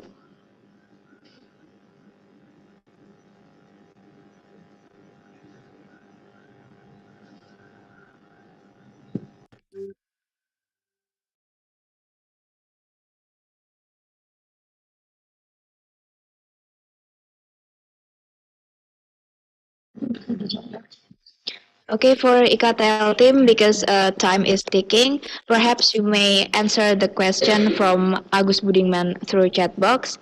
And okay, ladies and gentlemen, that is the end of the second Q&A session. And after this, we still have two groups as the presenters, which are the second group of UGM and group of Universitas Udayana. The second group of UGM will talk about traditional art/cultural community and the profession. After they finish their presentation, it will be followed by a presentation from group of Universitas Udayana. Then after that, we'll have the third Q&A session. So please pay attention for both groups since we will merge the Q&A session for them. Okay, for second group of UGM, are you guys ready? Yeah, we are ready. Alright, for Savannah and team, you guys may start. Okay. First of all, Assalamualaikum warahmatullahi wabarakatuh. Good morning, our colleagues, lecturer, friends that we well respected. In this opportunity, we'll be invite all of you to get to know about traditional art in Indonesia. For specific, we'll be explaining and discuss about batik and wayang kulit, which is shadow puppetry. But before that, let me introduce myself. My name is Safada Roquil Milah, and I'm here with my friends Azalika and Firgiawan Kakak, which will also presenting later. So, welcome to Indonesia. Next slide.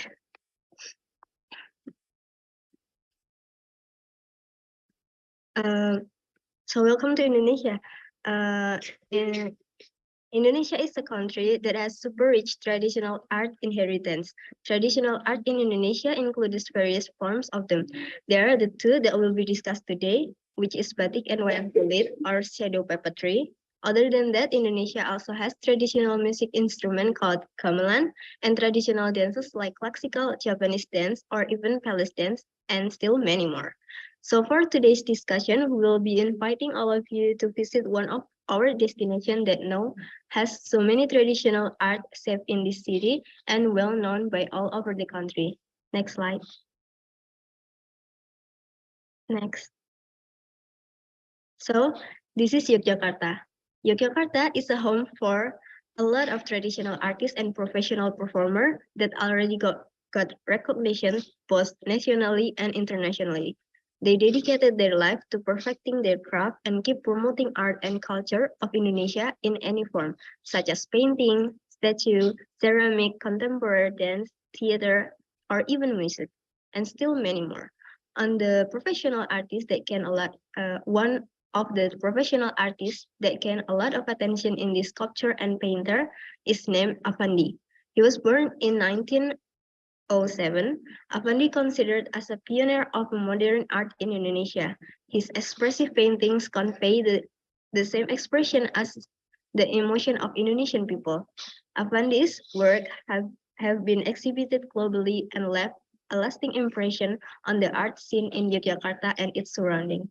Overall, Yogyakarta's traditional art forms and professional artists contribute significantly to Indonesia's cultural heritage, showcasing the region's artistic prowess and creativity to the world. Next slide. So this is traditional art and craft in Indonesia, which is batik, and will be presenting by my friends Kakak. Okay, so I will tell about the batik. First, what is batik? Batik is a traditional Indonesian textile art, is particularly prominent in Yogyakarta. Skilled artisans create intricate designs using wax freezes dyeing techniques, resulting in beautifully patterned fabrics. Yogyakarta is known for its high-quality batik production, which often features symbolic motifs and designs inspired by nature, mythology, or cultural heritage. Next.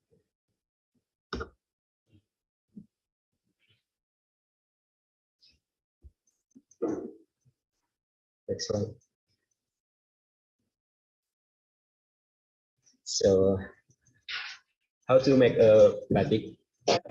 The process of creating batik starts with a plain quilt, typically made of cotton or silk.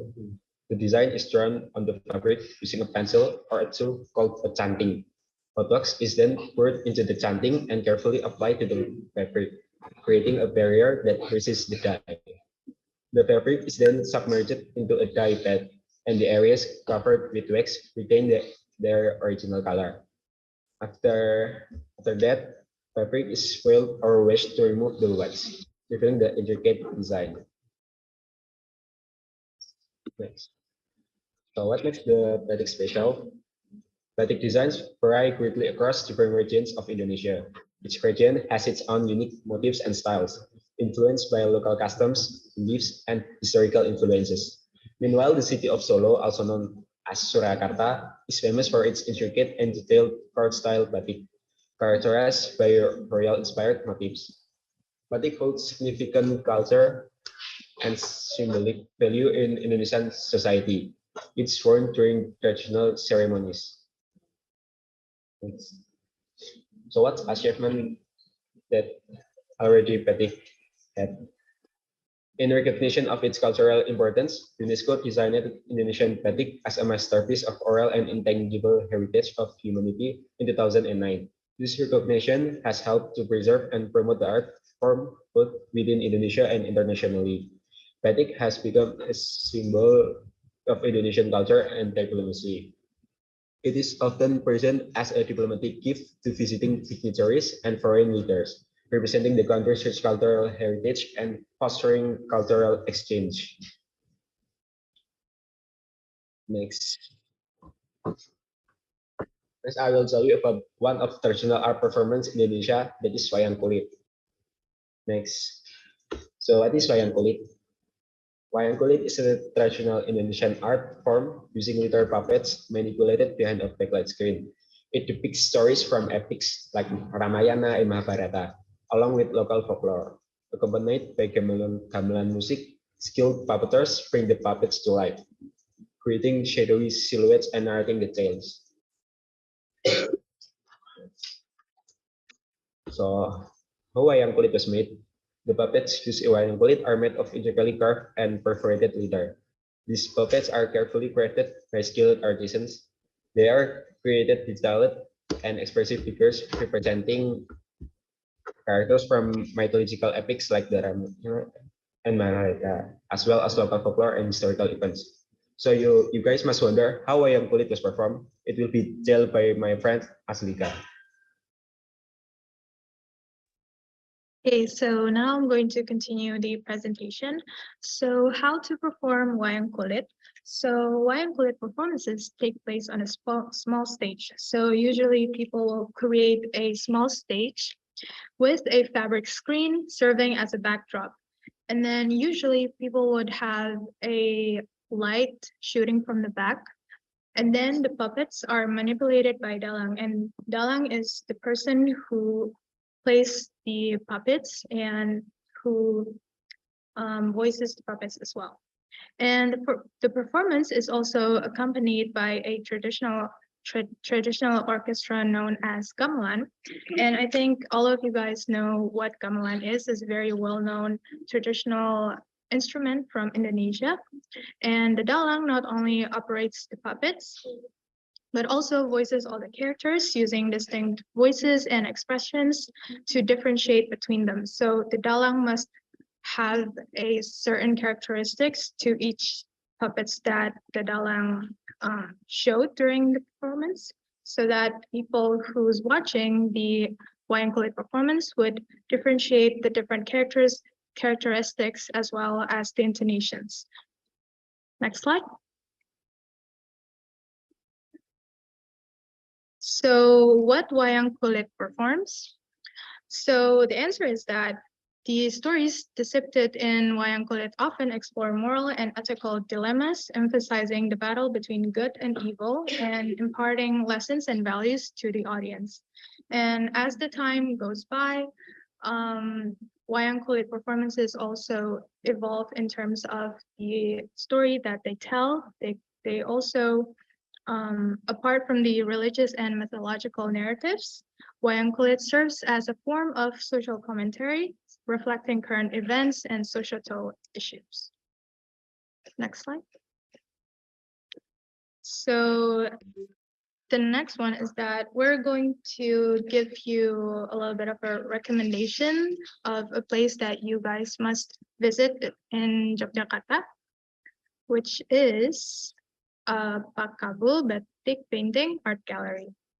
So Pakabul Batik Painting Art Gallery is an art gallery located in Yogyakarta, and it showcases numerous batik painting by the intricate hands of the Kabul family from generation to generation. So we actually had the opportunity to go to the batik painting art gallery. And the art gallery allows tourists and locals to explore about batik paintings and its origins. Next slide. So what can we get and what can we learn from visiting the batik painting art gallery? So the first one is admiring the batik painting art gallery because it has a small exhibition inside, and it's ranging from small works that can be carried easily to works that are extraordinarily large. And yeah, in the exhibition in the art gallery, it has lots of different paintings that you guys can admire. And there's also various different sizes as well. And next one is explanation. So in this batik painting art gallery, we will be guided by one of the owners that from generation to generation, they will explain to you about the history of batik painting and how it's made. We actually happened to bump into one of the owners of batik painting, and we actually got the chance to be guided by her, which is Ernie, and she actually, as seen on the picture, she was actually explaining about how batik was made and the process of it, and also a little bit of a background story behind it. And then we can also get the knowledge, which is in this small exhibition, we can see the beautiful works of Mr. Kabul, and all of his works have a charming blend of colors and meaning in each of his paintings. So the paintings are very versatile, and there's a lot of different paintings with a lot of different background story behind it. And the colors are also represented by the painter's mood as well. So there are bright colors and muted colors. There was ranging from sizes to colors and the background story behind it as well.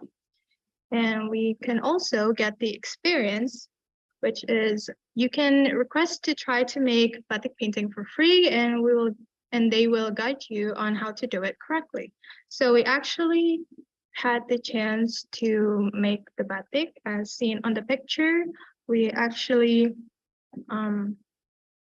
have given the chance to make batik correctly using the chanting as well as the malang, and how to hold the chanting correctly so that the malang would not fall down. So yeah, it's a really fun experience. And then next slide. Okay, so that is all from us. Thank you all for your attention, and we are looking forward to your discussion today. Thank you. Thank you so much for Savannah and team. I really like the presentation slides that you guys made. And next, we will continue to group of Universitas Udayana. This is the last presenter, and they will talk about the impacts of mass tourism on the sacrality of Hindu temples in Bali. Wow, this is very interesting, yeah? For group of Universitas Udayana, are you guys ready? We ready? First of all, I will take to ask to Hannah. Am I audible? Yes. Okay, then if you guys are ready, you may start now. Okay. First of all, we would like to say good morning to you guys, the participant, and also the committee that have spared your time for the presentation today. We from Udayana University would like to share to you our topic of discussion under the title, The Impacts of Mass Tourism on the Sacrality of Hindu Temples in Bali. Next slide. Next. Okay. First of all, I would like to introduce to you the group of our members. First, there is Adam Dasti Nugantara Wijaya. The next one is Ugi Gusti Ngurah Agung Iswareswara Hariwarma. And then lastly, me, Yuki Ichiko. And we go to the topic that we will like to provide to you on this sharing session today. Next slide. The content that we would like to provide to you through this discussion is, first, we're gonna introduce to you the topic itself, which will be explained by me, and then we're gonna share you the one of the terms in Bali called tenget that will be elaborated further by my colleague Dustin, and then the last one is the sustainable tourism topic that will be elaborated to you by my colleague Agung. Next slide. So without further ado, first of all, I would like to introduce to you about our topic itself. First of all, people in Indonesia are really love when it comes to holiday or vacation to come to Bali to visit it with, and it also held the title, which well known as the Island of the Gods, or the Island with Thousand Temples, or the temples itself is called Pura in Bali. Next. Okay, click. Okay, so there is some differences between Balinese Hinduism and also the differences between the Hinduism in India. Next slide. Why? Why there is a differences between Balinese Hinduism and also the India Hinduism in Bali? Hindu's religion in Bali are having a slightly differences with Hindu that we know in India. The reason why is first, because Balinese Hinduism are perfectly assimilated with the indigenous cultures in Bali itself. India's disciple known Balinese Hinduism as Tirtha religion. The Tirtha itself is come from the word from the ancient language that means water. The water itself are often used as their media when it comes to praying, and that make the fountain such as lake and river as the center of the rituals. And as you can see, I provide you some the third pictures of the culture that perfectly assimilated in Bali. First is there is a Nyepi culture, and that's what next one is kecak dances, and also there is melukat that recently got viral because there's some influencer called Alkarin that using this tradition to heal her mental, and it using water as the media. Next slide. The next differences that comes from the between the Hinduism in Bali and Hinduism in India is the differences in place of worship. In India itself, the place to worship is called kuil. They pray in kuil and in the closed segment, in the closed building. And otherwise, the Balinese disciple of Hinduism are pray in places called pura, and the pura is with the more open space. So yeah. So basically, I can summarize to you to make it concise. India's Hindu are praying in a closed place, in indoor places, while the Balinese usually pray in the more outdoor space to blinding with the nature. The next slide. Next. Okay. All of these differences not become the boundaries between the Hindu's disciple,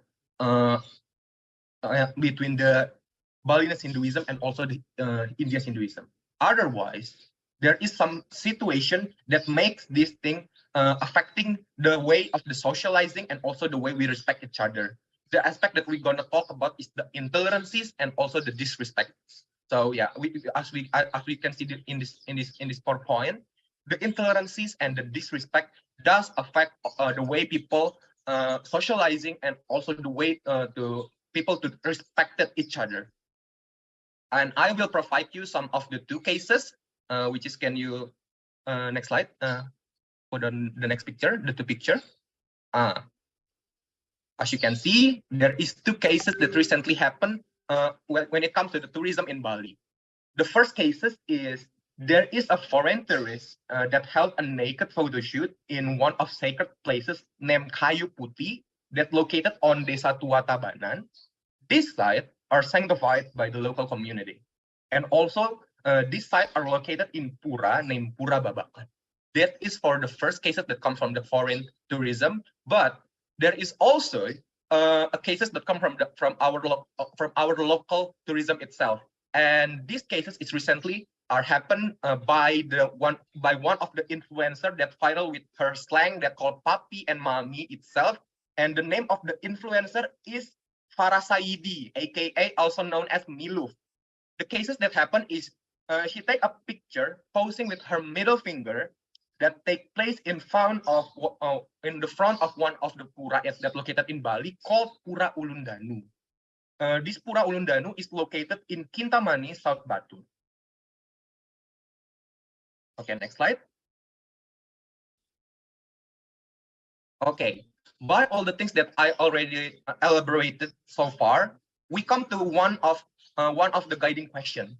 Is there any impact of mass tourism toward the existence of Bali culture? To answer this, first of all, the massive waves of tourism, whether it's foreignly or domestically, definitely will bring its impact, whether it's negatively or positively. We cannot deny that the background differences and also the cultural are affecting the way individual behaving. So is the impact that comes from the massive tourism affecting the existence of Bali cultures?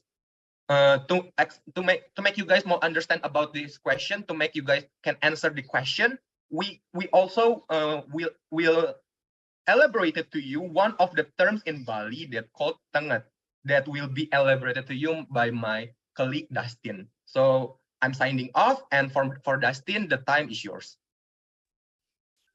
For the time, am I audible, Yuki? Yes, Dustin. Okay, thank you. So what is tenget? I'm gonna give you guys a short brief about the definition of tenget. In Balinese, the word tenget has a meaning that is synonymous with the word sacred or kramat in Indonesian or in Bahasa Indonesia. So for the people in Bali, many places such as forest, traditional villages, caves, trees, and other components in our environment can be seen as tenget, which means sacred, and people tend to show respect by giving offerings or what they call canang sari to the place that are believed to be tenget. And there, can we move to the next slide?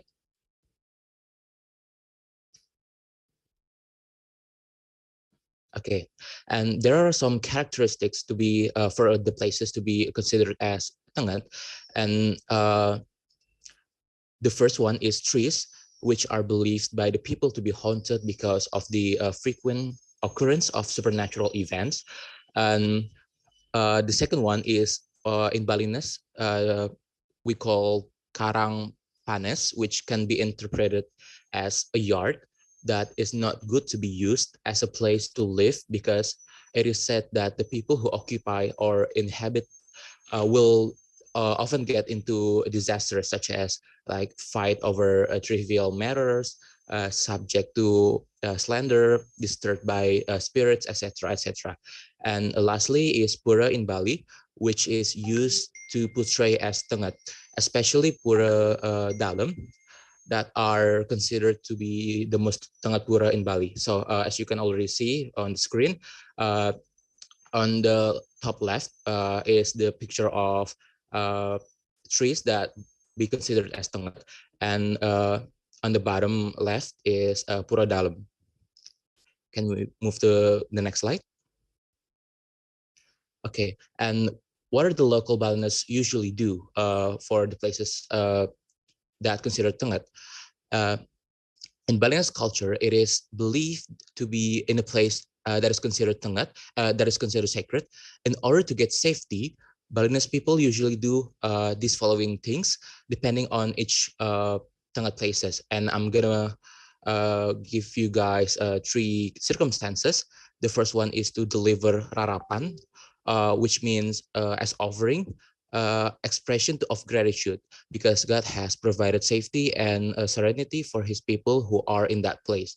And the second one is, for example, when people crossing a road and there are large trees aside, especially those decorated with polong cloth, as you can already see in the picture on the top right, that piece of linen called polong in Bali. And lastly, avoid doing things that violate the norm and Balinese culture. So when in several places, like there are bigger trees, like in the screen, people tend to say Om Swastiastu, which means as a sign to for saying greetings. Okay, next slide. Okay, Bali mass tourism or cultural sacrality. This has been such a dilemma in Bali. And this clearly shows how rich and strong Balinese culture to be implemented by the people in Bali. Tenget for Balinese people can be meaning as self-reflection. Therefore, they must be nurtured, respected, and maintained the harmony relationship between Sekala or what we call something that we are able to see any scholar. Time Bali is considered as the world's best tourist destination started in 1960 when Bali undergone mass rapid development for tourism. But the uniqueness of the culture getting eroded by the negative impacts from as quite experienced, despite the lack of their knowledge of how to actually deal with the local culture.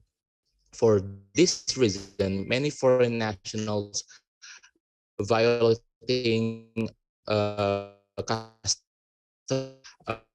this regard, tourism in Bali can be as dangerous as sword with two edges, which can be beneficial for local people in terms of economic growth in tourism industry, but also can be seen. Okay, that's all from my material. For the next, we will providing possible solution that will be explained by my colleague Agung Hariwarma. For Agung, you may have the floor. Thank you. Okay, am I audible? Yes, you are. All right, thank you for the time, Dustin. So the solution of the problems given to us is to build a sustainable tourism in Bali. One of the forms of tourism that can be implemented is in the form of spiritual tourism. Spiritual tourism is a belief-based tourism that brings in religious tourists. According to Norman, there are several aspects that are part of spiritual tourism. The first one is spiritual tourism as healing. It is when travelers are use spiritual tourism to heal emotional instability. For example, the movie Eat, Pray, and Love shows how Bali can cure people from depression after a crumbling marriage. The second is spiritual tourism as an experiment. It is when travelers use spiritual tourism to try new things, such as learning how to do Balinese traditional dances and instruments, or maybe even to learn how to make Balinese dishes. The third one is spiritual tourism as a quest. It is when travelers use spiritual tourism as a journey to discover or enhance one's spiritual capacity. It is to found and connect oneself with the nature around us and learn to respect their existence as part of an ever-changing life cycle. And lastly, the fourth one is spiritual tourism as a retreat. Spiritual tourism as a retreat refers to how travelers use spiritual tourism as a form of escape from modern life. Life is short, and if you move too quickly, you might miss it. Now, Bali has become one of the growing centers of spiritual tourism in Indonesia. Known as the Island of Gods and the Islands of a Thousand Temples, Bali has many potential to grow further as a spiritual tourism location. Onward to the next slide. Tourists generally comes to Bali to enjoy Balinese culture, which are rooted to the Balinese Hindu traditions and manifested in various forms. One of the manifestation of this culture is the temples and the implementation of sacred ceremonies at these locations. Problem arise when some tourists conduct disrespectful acts while in the environment that is considered tangat, or as stated before, spiritually sacred in Bali. And to preserve the Balinese culture and the sacrality of temples and other sacred locations and customs, while also not lose the benefits of tourism in Bali, there are several things that need to be considered to form a sustainable tourism. The first is a lack of documentation and bookkeeping of the stories of spiritual tourism locations. There is still a lack of documentation of information related to Bali's cultural wealth. This is important to make it easier for tour guides to provide the right information when explaining some of the religious tourist locations in Bali. When the tourists are informed with the local culture and customs, they will have better respect and gratitude for a more immersive Balinese experience. The second one is training of local residents on how to treat tourists. To train local residents is important with the growing interaction between locals and tourists due to the impact of tourism in general. It is important so that local residents can correctly provide information related to tourist sites and be aware of the know-how to deal with tourist behavior that sometimes may deviate from local customs and values. The third one is implementation of tourism that does not conflict with local values. Tourism must prioritize local values and never stray from traditional philosophy. This is important due to Balinese respect and pride in their local culture and values are what forms the identity of Bali and attract tourists from around the globe. Thus, tourism practices must not conflict with existing cultural values. And lastly, we need to consider the implementation of tourism in accordance with the SDGs. Tourism should not be centralized and should benefit not only specific tourism sites, they should also benefit the environment of those tourism sites. In addition, tourists should also be reminded on how to maintain their relationship in accordance with the Trihita Karana concept of behavior. In Trihita Karana, we learn how to have respectful relations with God. In this context is to not have to behave disrespectfully in spiritual tourism sites. Secondly, we are also taught on how to maintain respectful relation with other humans, in this case with other tourists or local residents. And lastly, to maintain good relation with the surrounding environment. In this case, to not litter Bali with tourism waste. Next slide. Okay, this is all the materials that we will present in this occasion. Thank you for your attention, and I will give the time back to the moderator. Thank you. Thank you so much for the explanation from group of Universitas Udayana. I also really like Balinese culture since I used to live there when I was a kid. And okay everyone, now we will move on to the last Q&A session. And as what I have mentioned before, if you guys have questions, you may raise your hand or put your questions on the chat box. And while waiting for the participants to ask a question, I would like to give a questions for the second group of UGM. And the question is, there are a lot of moments in which other nations try to claim batik as their national heritage. How do you think we must handle those kind of situation as a young Indonesian who would be our nation's next generation?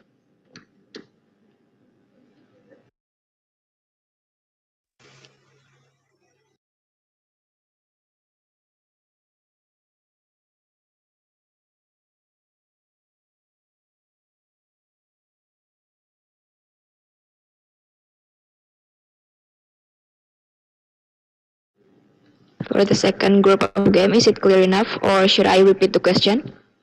Okay.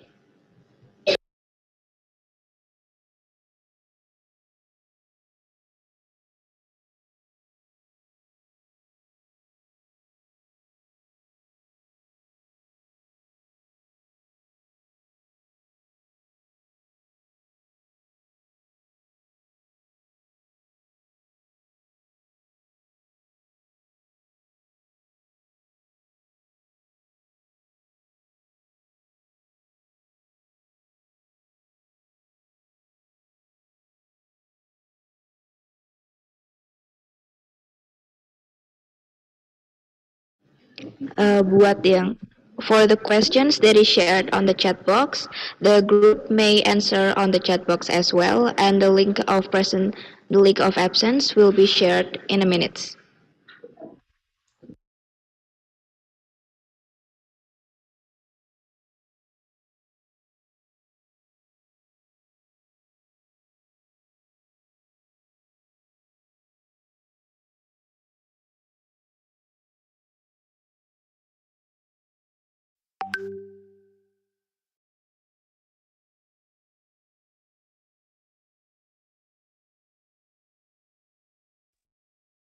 I think that's often happen, especially because we are like close to each other.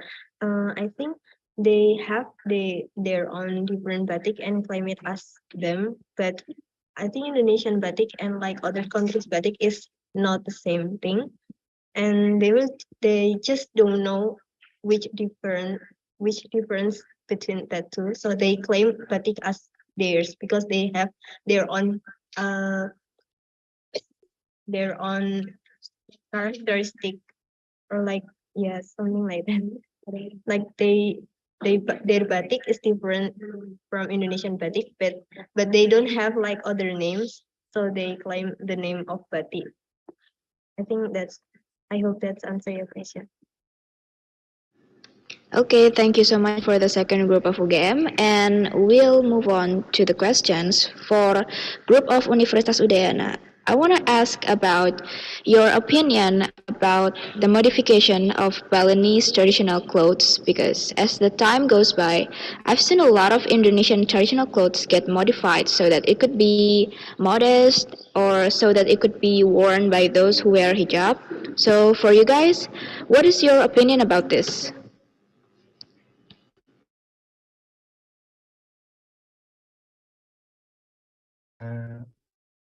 Agung, do you want to answer? Okay, thank you for the occasion. I guess I have some kind of point of reference for this because my family actually runs anda. It is a type of batik that is traditional in Bali. Anda is oftenly modified by my parents to make interesting new forms of clothing and accessories. So I think that I don't think that the modifications of Balinese undak is something that is to be seen as harmful to the society and culture. I see it more as a form of modern expression and a modern uh, promotion towards the richness of Balinese culture. So I don't think that it is actually something that can be seen as harmful. Does that answer your question? Okay, thank you so much for the explanation, Agung. So, everyone, this marked the end of our discussion, and it's been a very interesting and diverse discussion. At the beginning, we've talked about the Karen people and their culture with Mr. Simon. Then the discussion is followed by our amazing presenters, which come from various universities, and each of them present their own amazing materials. So, I want to thank all of you guys that have shared your insights and thoughts with us here. I hope the knowledge will be useful for us later on. And I will hand over this event back to our beautiful Master of Ceremony, Habibah. So, Habibah, time and screen are yours. Thank you. Okay, thank you so much, Hannah. Okay, so first of all, am I audible? Okay, thank you so much, Hannah. And amazing sharing, yeah. And so I would like to thank Mr. Simon, and all the presenters for your perspective, knowledge, and information which has been given to us and made be useful for us. Okay, let's jump into the next session. Okay, participants, we will give a money to lucky ones and the announcement will be seen on the participants WhatsApp group, yeah. And please do not leave the group because we will send the e-certificate through the WhatsApp group. Okay, so let's move to the next session, which is awarding session for the speaker and presenters. As an appreciate for their time and valuable contribution, I would like to call Mr. Simon first to receive the e-certificate as an invited speaker. Okay, so for the operator team, you may pin Mr. Simon and the e-certificate.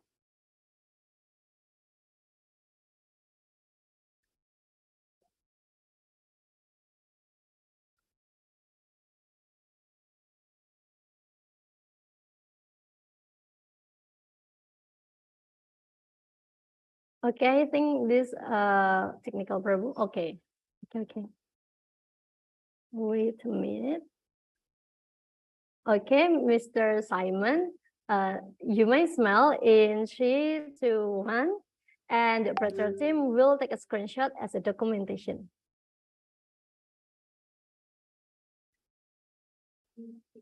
Okay, thank you, Mr. Simon.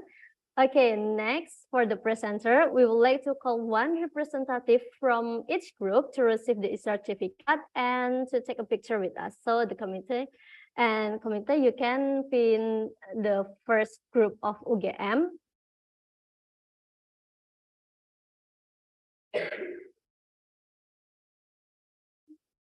Okay, maybe Ida Fauzia. Okay. Then we continue to IKTL group.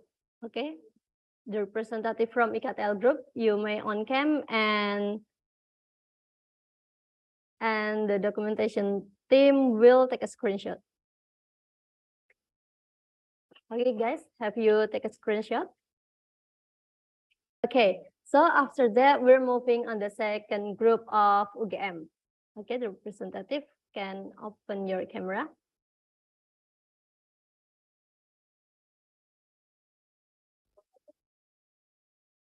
Okay, guys, have you take a screenshot?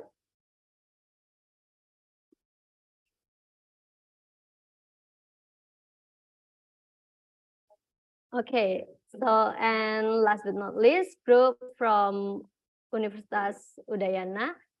You can open your camera and the committee will take a screenshot as a documentation.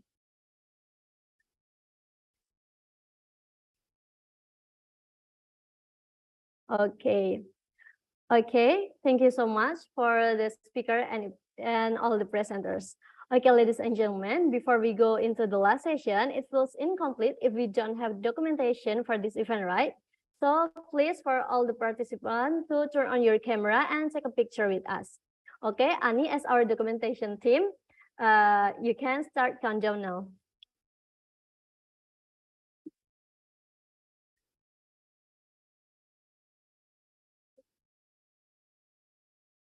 Okay, Ani, you may take a screenshot for the first slide, okay?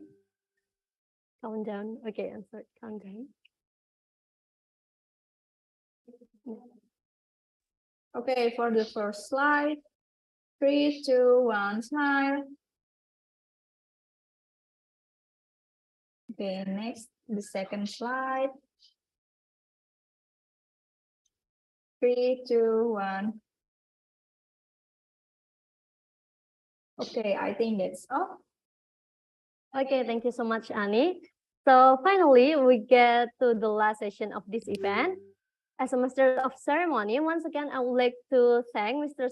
Simon as the speaker and all the presenters from UGM, IKTL, and Universitas Udayana. Ms. Dewi is our lecturer, the committee, and the audience entirely. We also thank to Parami University and University of Yangon from Myanmar and the UGM Center of Excellence on Culture and Tourism for the collaboration. Also, we were supported by Minomartani Cultural Center Community Radio, Himavi, as well as infokupedia.com and webinarindonesia.info as our media partners for this event. And what we have conducted will be useful for us. And last, if in guiding this event I made mistakes or offended someone here, please forgive me. So that's all from me. And thank you so much for your participation. Thank you. Wassalamualaikum warahmatullahi wabarakatuh. Goodbye. Bye.